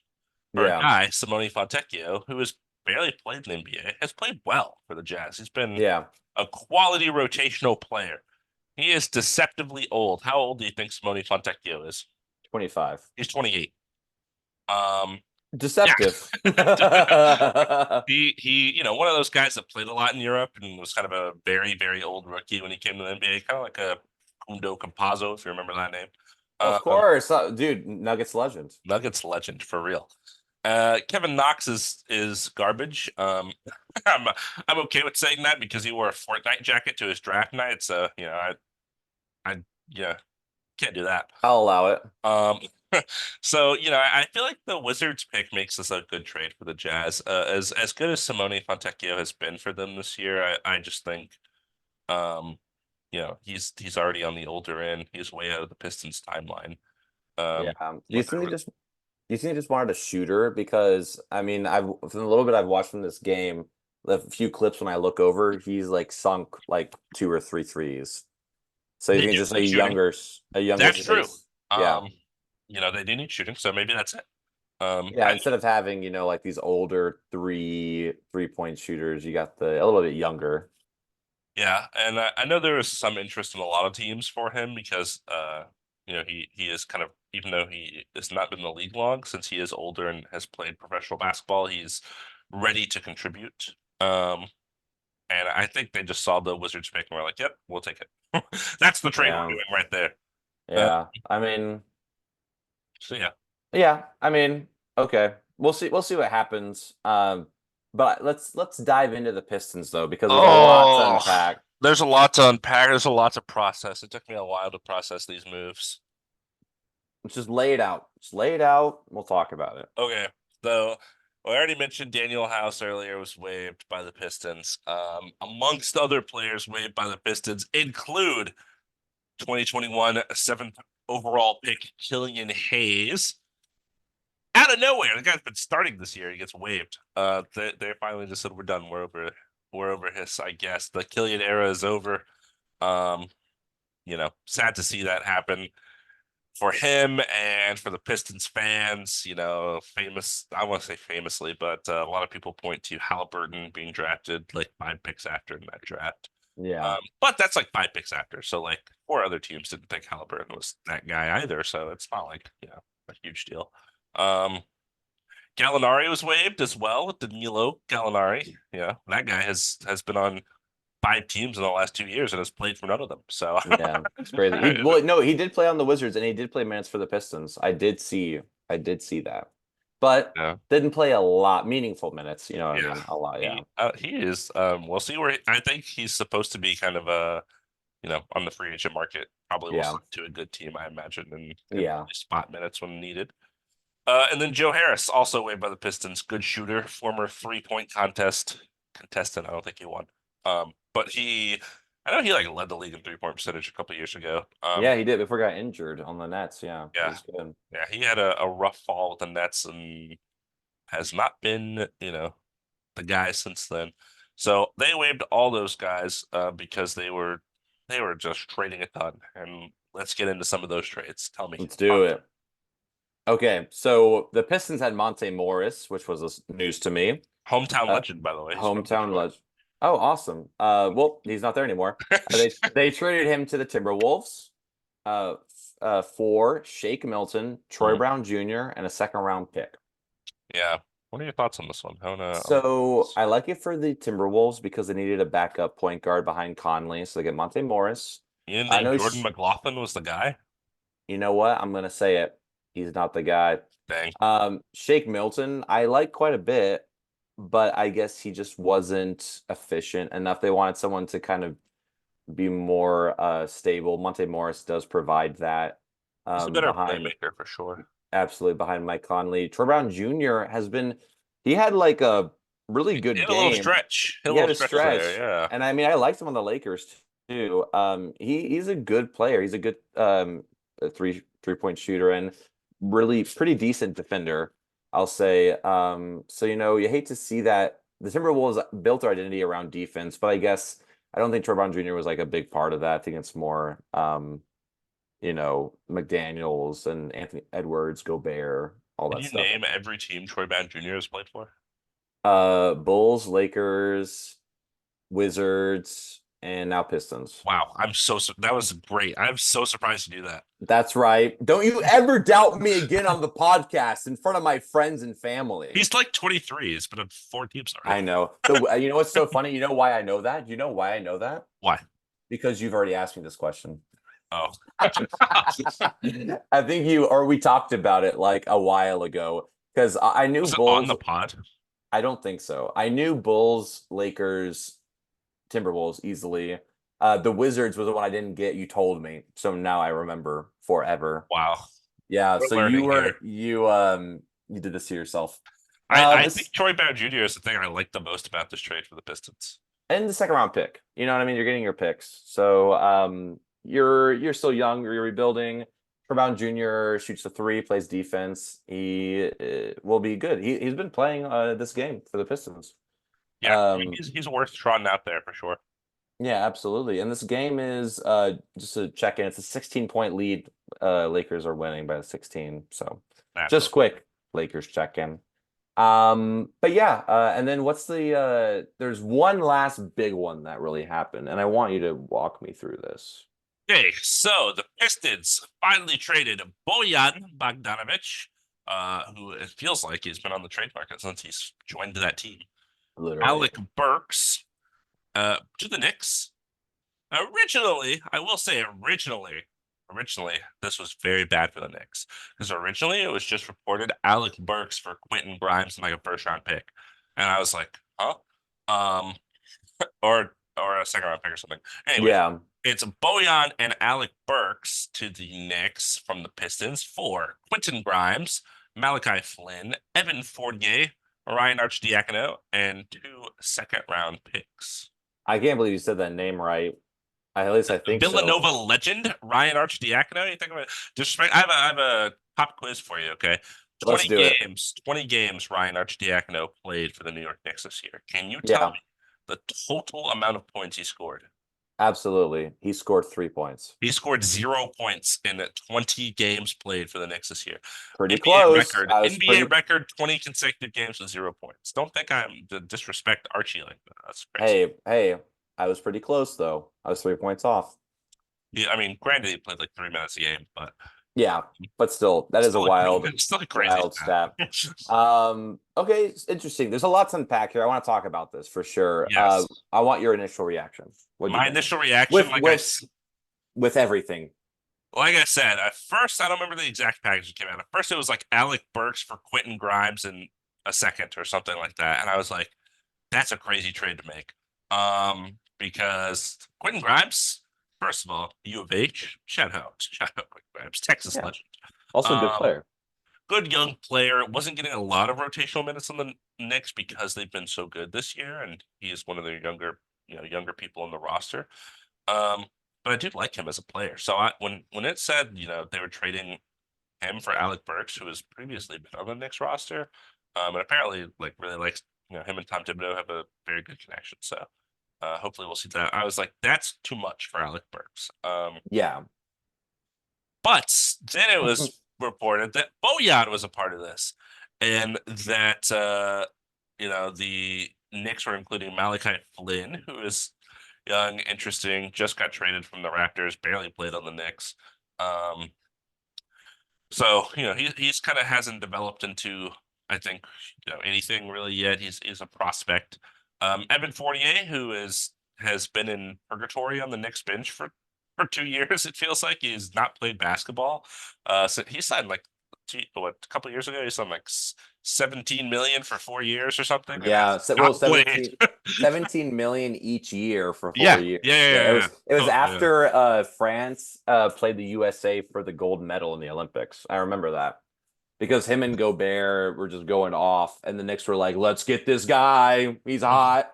That was a Um, bad contract. that was a bad contract, and guess what? They got rid of it. And Archie Well, doesn't really play. So when it was reported that Bojan came, I was like, oh, okay, that makes a lot more sense. And then I thought, are the Knicks the second best team in the East? That's kind of a thought that crossed my mind.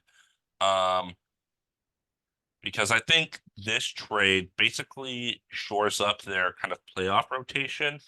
I think you still have guys like Miles McBride and yeah, Jericho Sims is like your 10th, 11th guys, but like their top nine, I think, is really solid. Uh, absolutely. hopefully Mitchell Robinson comes back, and then it's him and Hartenstein at the center. You still got Randall. Hopefully he comes back. Hopefully OG comes back. They got all these guys out right now. Right.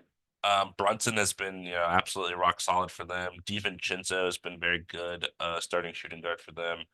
And then they have, off the bench, they have Josh Hart.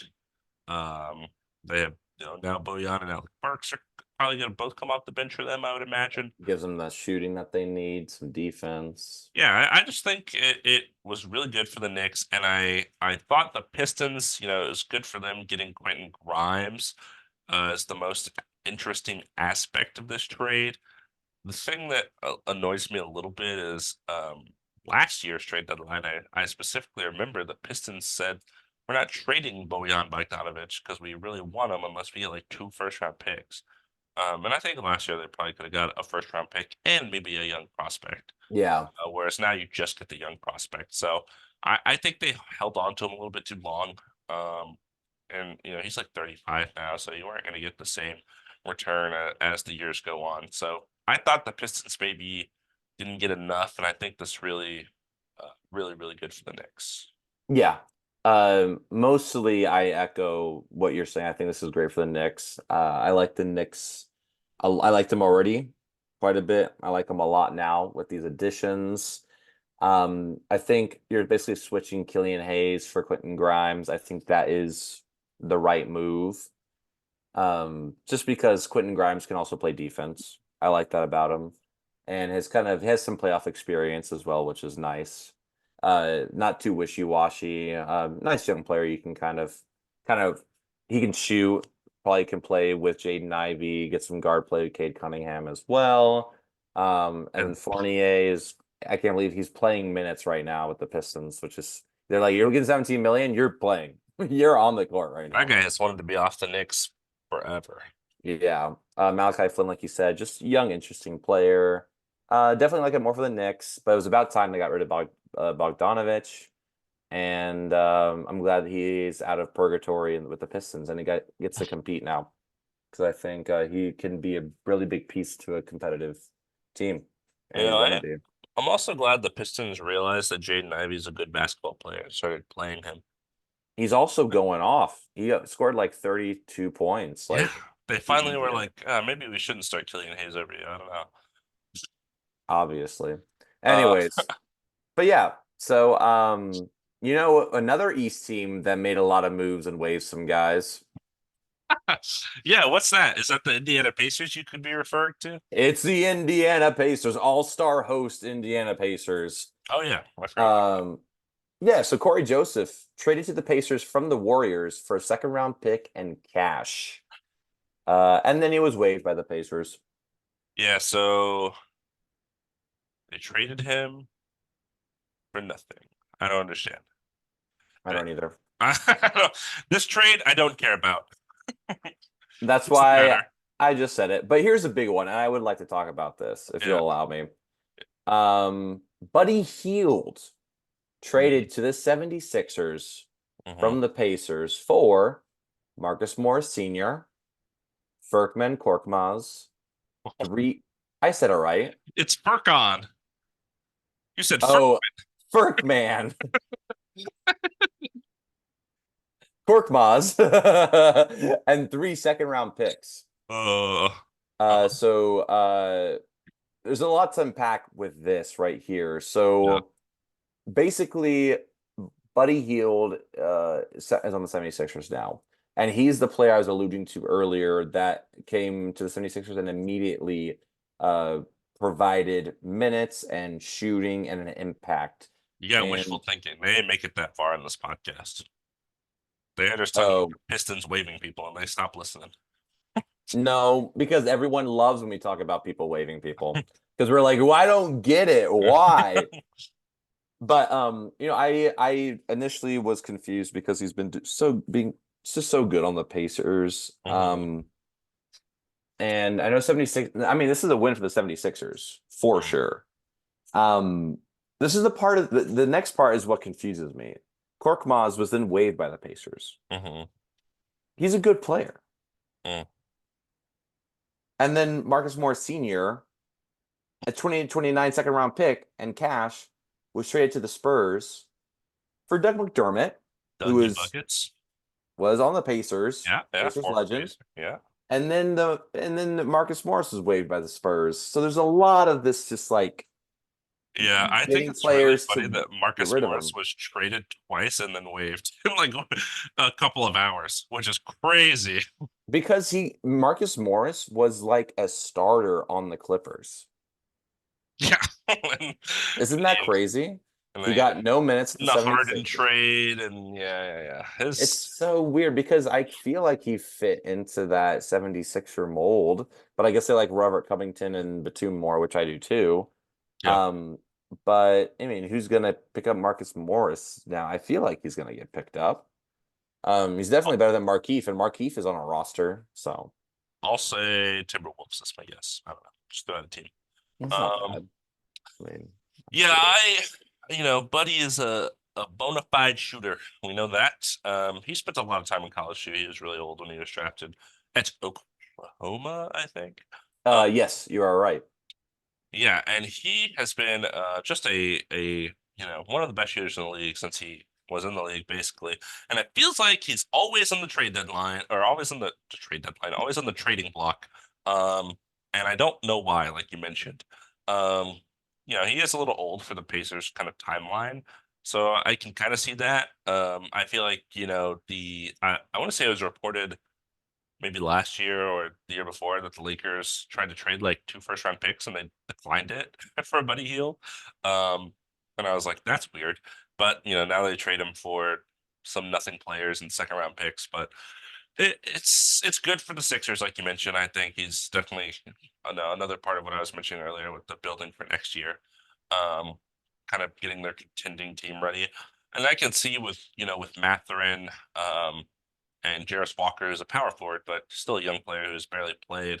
Maybe they're just trying to develop Nimhard, those guys. The other young guys in the roster is trying to get more minutes, I guess. Yeah. That's maybe the idea there to develop with Halliburton, so they can kind of all play together and they maybe have accepted like we're not going to be that team and Buddy Hield's kind of career span. So let's just start developing our young guys and kind of let him move on. Maybe. Yeah, but then you get Doug McDermott. See, here's the thing. They get uh they get Doug McDermott, but they didn't trade anything for Doug McDermott. They traded a guy that got waived and a second round pick 5 years from now. So it was like, whatever. Um, I mean, I like Doug McDermott a lot, but if you're trying to develop your younger players, you're getting an older guy who can make threes, which you already have, and Buddy, yeah. somewhat. And I mean, the Pacers are contending. They're good. They're a good team. I mean, you looked at the Celtics, Knicks. Sure, they're not there, but like they beat the Celtics a few times. hmm So it's not crazy. So I just thought it was a little weird from that perspective. I like Doug McDermott a lot, like I said, but I think it's a downgrade from Buddy Hield. I think my favorite part of this trade is that Furkan Korkmaz, I don't remember when, at some point in his career, he made a trade request for 76ers. And it's funny because it's like the 11th guy on your roster making a trade request. And then he finally gets traded and gets waived. So it's like, oh, are you happy now? Your He trade was request was playing, man. fulfilled. Yeah, since Embiid has been out, Korkmaz has been coming off the bench, and I mean he's been playing. So it's just interesting that the Pacers didn't even keep him around. He's not also that old. Yeah. So They um wanted Dougie. I guess, but they didn't even trade him to the Spurs. They just waived him. They just said, get out. They said we don't want you. Get out of here. Um but yeah, that was Pacers did some interesting things. I'm interested to see what they do exactly. But Yeah, I'm, expecting a hard fought first round series. That's about it. yeah. Yeah. What's another bottom tier team that made some moves? Yeah, so Alluding to the Spurs. alluding to the Spurs, reading directly off of my note parentheses, how could you? Um, Yeah, no, this because we're talking about the Spurs, talking about the Hornets, another team that is very bad, bottom tier team. I did want to start off by saying right after the deadline, which I thought was interesting, um, their president of basketball operations, Mitch Kupchak, resigned basically.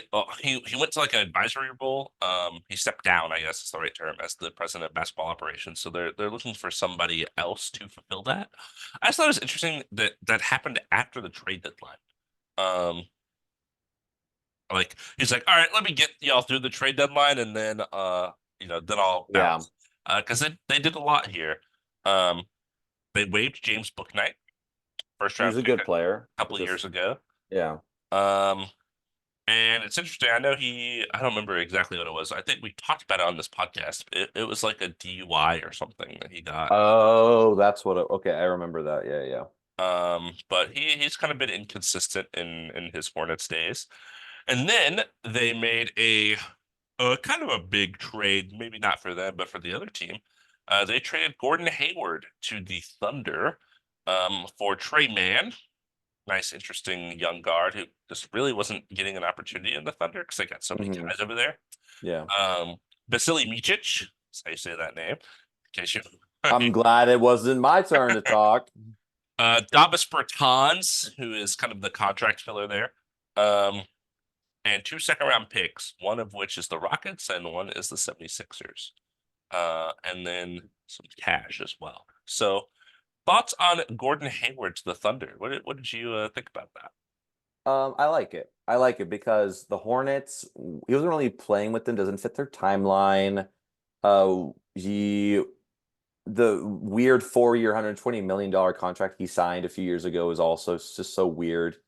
But I like him on the Thunder. It gives you I like that they didn't really trade for anyone who is going to be on the starting lineup, right? Like their starting lineup is really good, but you get a veteran presence on the bench who can also come on, ball handle pretty well, can like play make and kind of set your guys up. I like it for the Thunder. And like you said, I like it for the Hornets too, because Trey Man is a good player. Just wasn't getting a chance with the Thunder. Davis Bertans will get waived at some point and find another place to play and shoot threes. That's kind of what The happens. 6'11" Uh, three Latvian point. laser, yeah. Yeah. And Vasily Micic, yeah, I said that right. That's how you say it. That's what you I don't did. know who that is, so uh that's how I feel. But yeah, how do you feel? I mean, I think it's good for both sides ultimately. yeah, I think I know interestingly I know Gordon Hayward has had more health struggles since his terrible tragic injury at the first game he had for the Celtics. Oh my He's gosh. kind of had been, on the injury train since then. I know I want to say it was his wife maybe came out and said, not recently, this was a year or two ago, said like the Hornets training staff is like really bad, and that's a reason Gordon Hayward is getting re-injured a lot. Like they were not giving him like the correct advice or like something like that. So hopefully he can stay healthy on the Thunder. And like you said, I think it'll be a good kind of spark plug off the bench. Playmaking, I think, is a good thing to point out there because they didn't have a ton of that off the bench. Um, and he's good at that from the forward position. And he is a guy that can score when needed. So yeah, I think it's a good move for them. Solidifies their playoff rotation. It's nothing dramatic. I was a little worried they were going to take their team, who's like, I don't know if they're the 1 seed right now, but they have been the 1 seed, recently.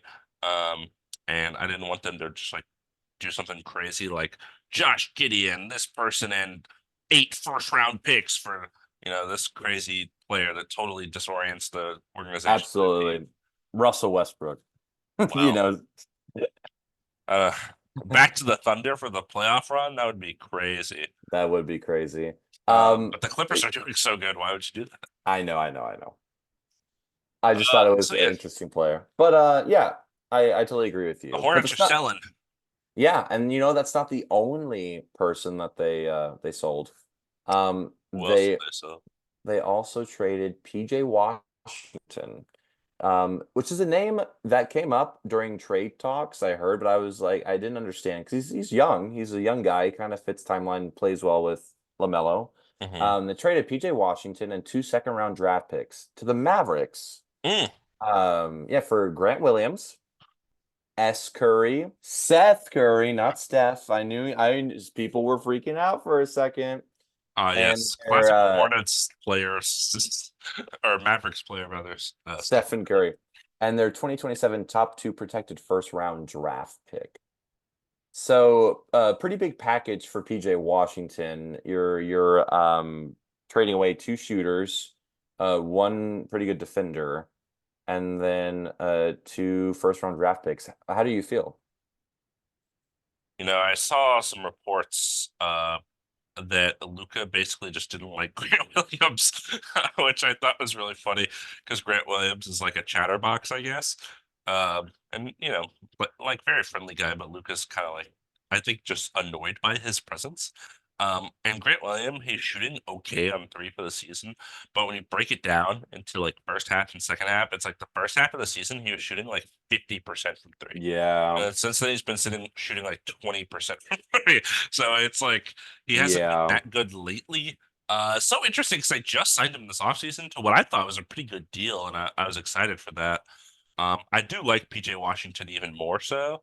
I think he will fit with how Luca wants to play. I think with how well Derek Lively has been playing at center, as well as another guy we'll talk about here who's going to be their backup center in a second.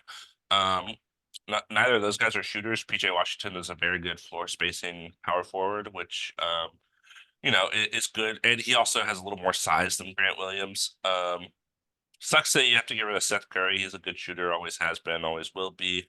Yeah. But he is definitely older and basically plays no defense at this point in his career. Yeah, and he was toward the end of the on the bench. Like he was like eighth or ninth. It wasn't like, one of the Yeah, higher, like Josh Green was getting more minutes. Like that's who you're Josh gonna Green has play. been good. Tim Hardaway has been really, really good for them lately as well. Absolutely. Yeah. So I agree. I mean, so you like the trade. I like the trade for the Mavericks. Giving up a pick is tough. Um, but I do like the trade. I think basically this is what the Mavericks have to do because Luca was so good so fast. They have to constantly try to appease him and make sure their team is good enough around him so he'll stay.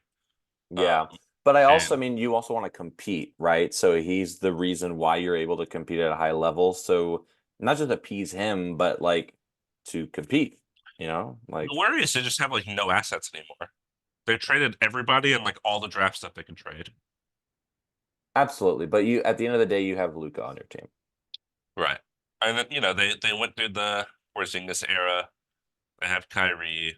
Now they're kind of trading for role players. Yeah. And I think this is the way to, I think they're doing the right moves now for sure. Mhm. I like it more for the Mavericks than I do for the Hornets because you're not really getting any players back, but you are getting some, picks. Or no, they get one pick back. I can't They wait for got Grant Williams to yell at LaMelo Ball. Excited to for do that. what with LaMelo Ball? To yell at him. He gets like real passionate. Like, yell at LaMelo for defense or something. LaMelo's like, I don't do that. Like I don't know if you noticed, but my brand's tattooed on my neck, so I'm not gonna do that. La Friends or whatever it is. Anyways, yeah, I like it for the Mavericks. Yeah. That's basically at the end of the day. But that's not the only thing the Mavericks did. That's not the only thing they did. You're right. They also traded for Daniel Gafford from the Wizards, for Rashawn Holmes, who has basically not been playing for them, and a 2024 first round pick. Originally, I believe they had this pick was with the Thunder, and they had to like get permission from the Thunder to give it to the Wizards.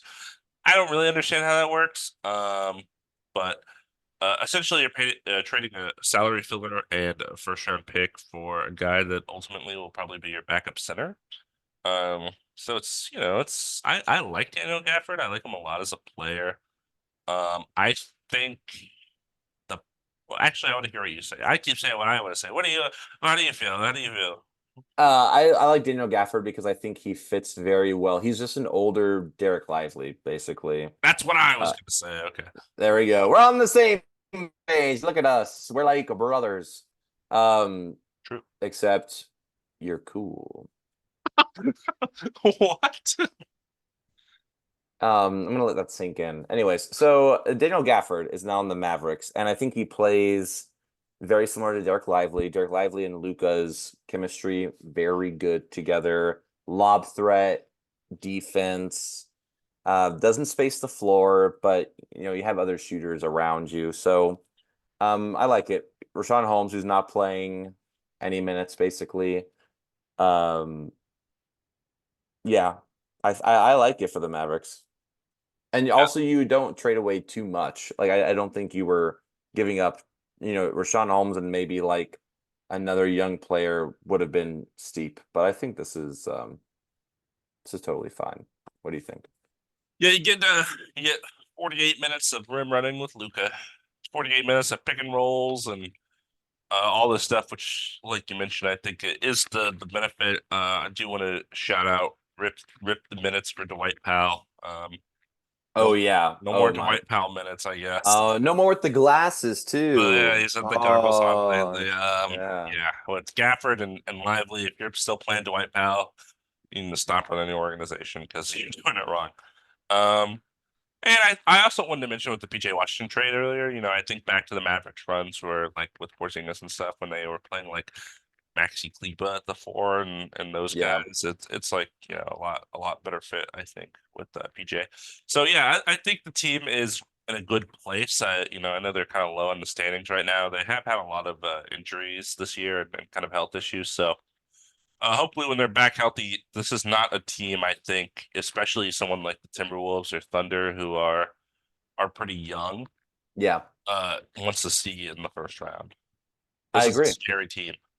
Yeah, I think so too. And they're definitely this is probably the most the depth I've seen on the Mavericks with Luca being there. Hmm. Um, and people you can depend on, which is nice to see. And I'm excited to see how they're doing. They are currently eighth in the West, so they're kind of Mavericks and Lakers are kind of have to figure out what's going on past the sixth seed. So I'm a little worried for the Lakers because they are a scary team, but um neither here nor there right now. Nothing to worry about right now. But I do like this for the Mavericks. I think it's very good news. And that's it. Um, That's all. There's so many yeah, trades. so many. Quickly, I wanted to touch on a little bit of like some of the things people expected to happen that didn't happen.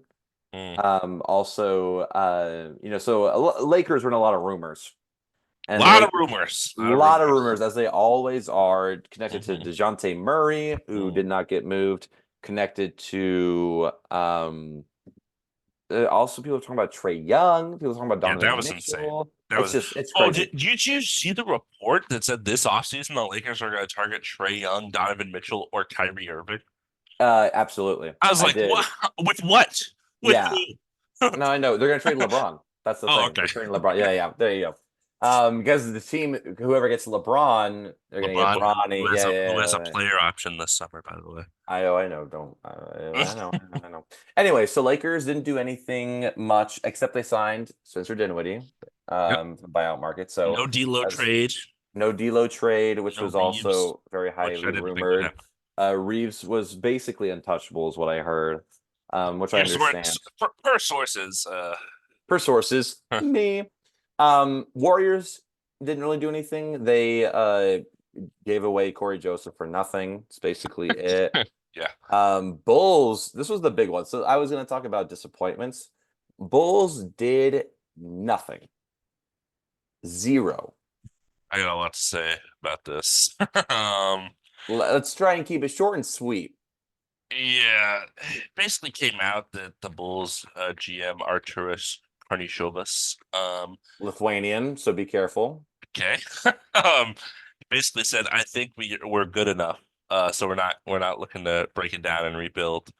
And I know Vucevic recently came out and said, yeah, I think we're gonna try to run it back. It's like, run what back? What's going on here? Zach Levine is out. The Bulls, they declined like 2 first-round picks for Caruso. They said he was untouchable. Of course, Levine, my conspiracy is that he knew he was going to go to the Pistons, so he said, "Actually, I'm going to get surgery and I'm out." Um, DeRozan didn't get moved. Of course, he's going to be a free agent this summer. They're probably going to lose him for nothing or overpay him to stay. And then, yeah, other guys, Andre Drummond. Yeah, I think a lot of teams could use a backup center as good as Andre Drummond. So I just don't understand what this franchise is doing. I've been saying it since episode 2 of this podcast, Offseason Grades Part 1. Go listen.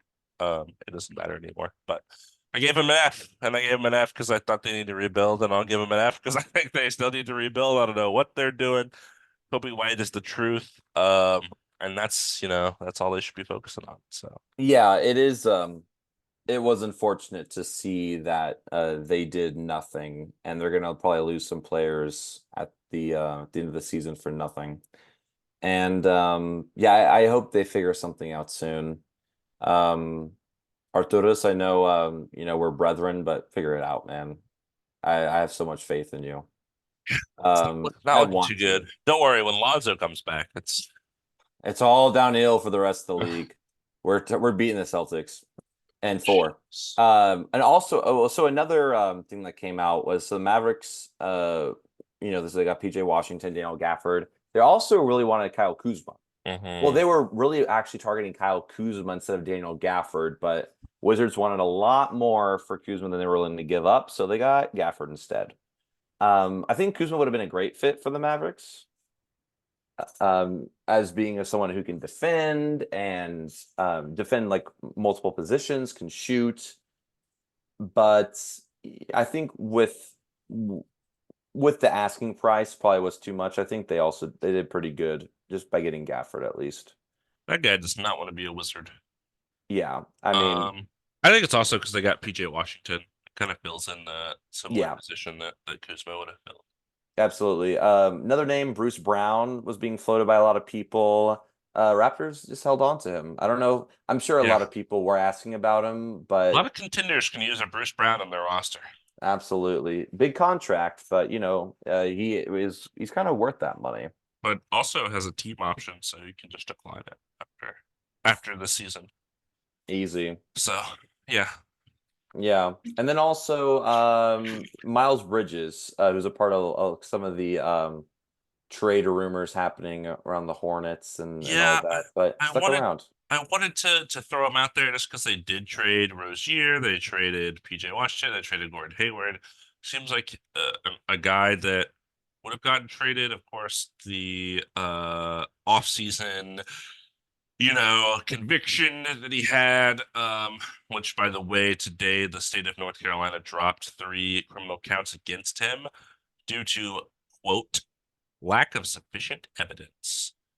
By the way, there's pictures. There's evidence. I've seen it. Saw it again today. Um, NBA has to be better. Got to be better, Yeah, be And better. I don't know if it's because Miles Bridges is like a good player, like I think about the Kevin Porter Jr. thing, and I think he was a good player for us, but the Rockets said, "Oh, you're out. We're done." And haven't seen him since. I think also to the Spurs, and I don't know if you remember the Josh Primo thing. I do Um, barely, barely. he was a rookie. He was young, really young, and he exposed himself to multiple women on the team doctors and such like that.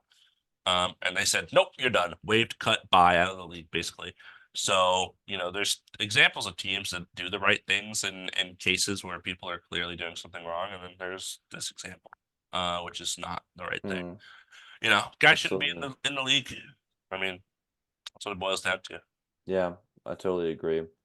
Hope the NBA does better about stuff like that. It doesn't matter if you're a good player contending. What's wrong is wrong. Right. Simple as that. But I don't want to end on a sour note.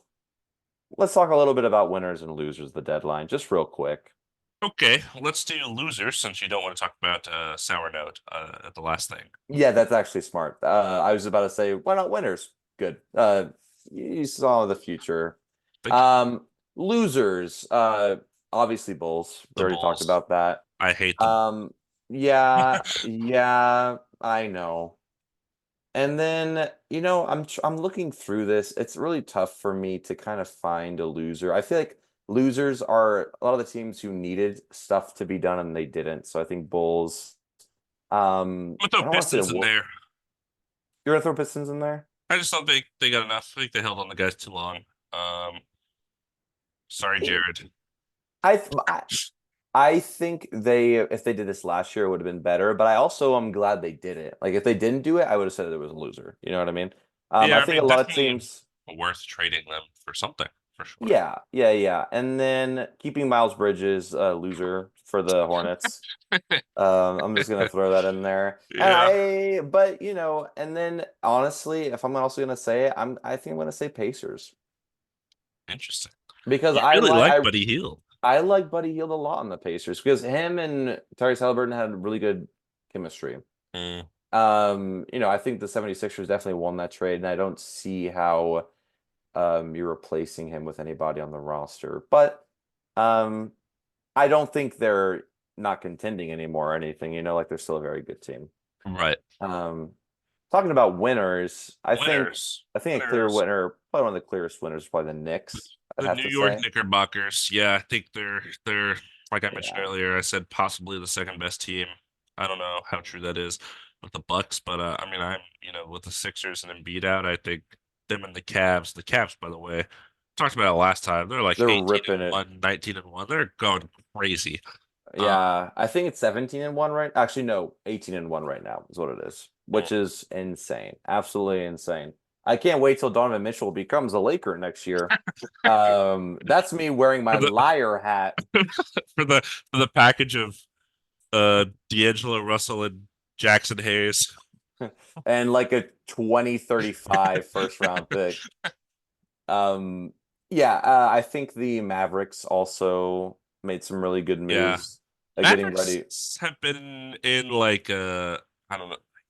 The review has been inconsistent. I feel like people have been up and down on their moves, which is interesting. Yeah, I also find interesting, but I think ultimately they're better because of the moves that they did.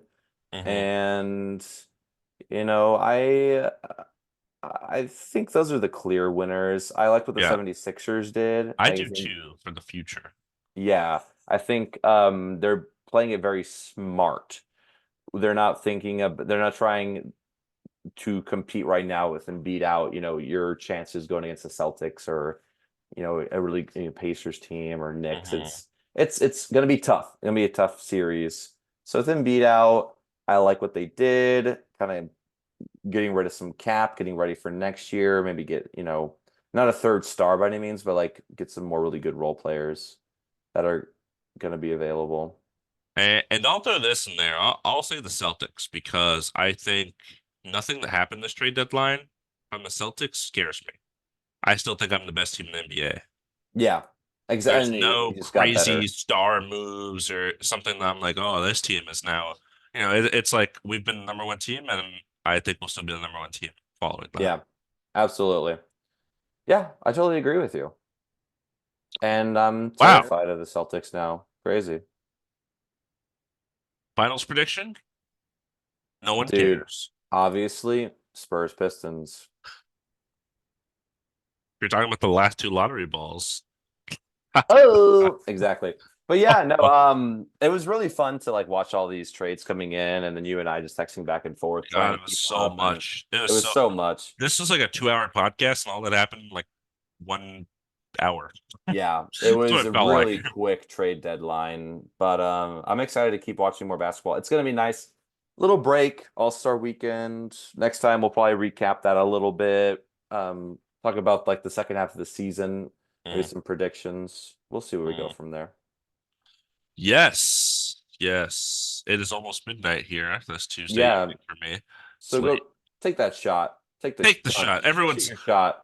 Everyone just wants you to take the shot. I want someone that listens to this podcast to tell me if they ever, if you're listening, if you If got, they even know what we're talking do you about. know what this is? Do you know what happened? Have you ever gotten to this point? Do you know what's going on? I always have. I want you to know that. I was Do you always there. listen to the full podcast all the way through? Me? Yeah. No. Shoot your shot. I'm lining it up, I'm calculating, okay? You're It's math going on stalling. here. Oh, that was accurate too. It's just short. You hit the net. It's pretty Did I hit cool. that? Yeah, I saw the net move. All right. Maybe it's the way. Where did the All ball go? right. All I have no right. idea where the ball went. Anyways, so this was okay. But yeah, anyways, just want to say thanks again if you made it this far. Thank you for listening. And if you like what you heard, let us know. And comment, subscribe, share, all that good stuff. We appreciate Text us. you. Tell me Text you us. appreciate me. Be a friend of the pod. Be a And friend of the pod. be a friend of the pod. I need a But shirt that says that. that's pretty good actually. Save it for the pod and then be a friend of the pod. It's pretty good. But once again, so this has been Two Man Game with Damon and Dom. Buckets.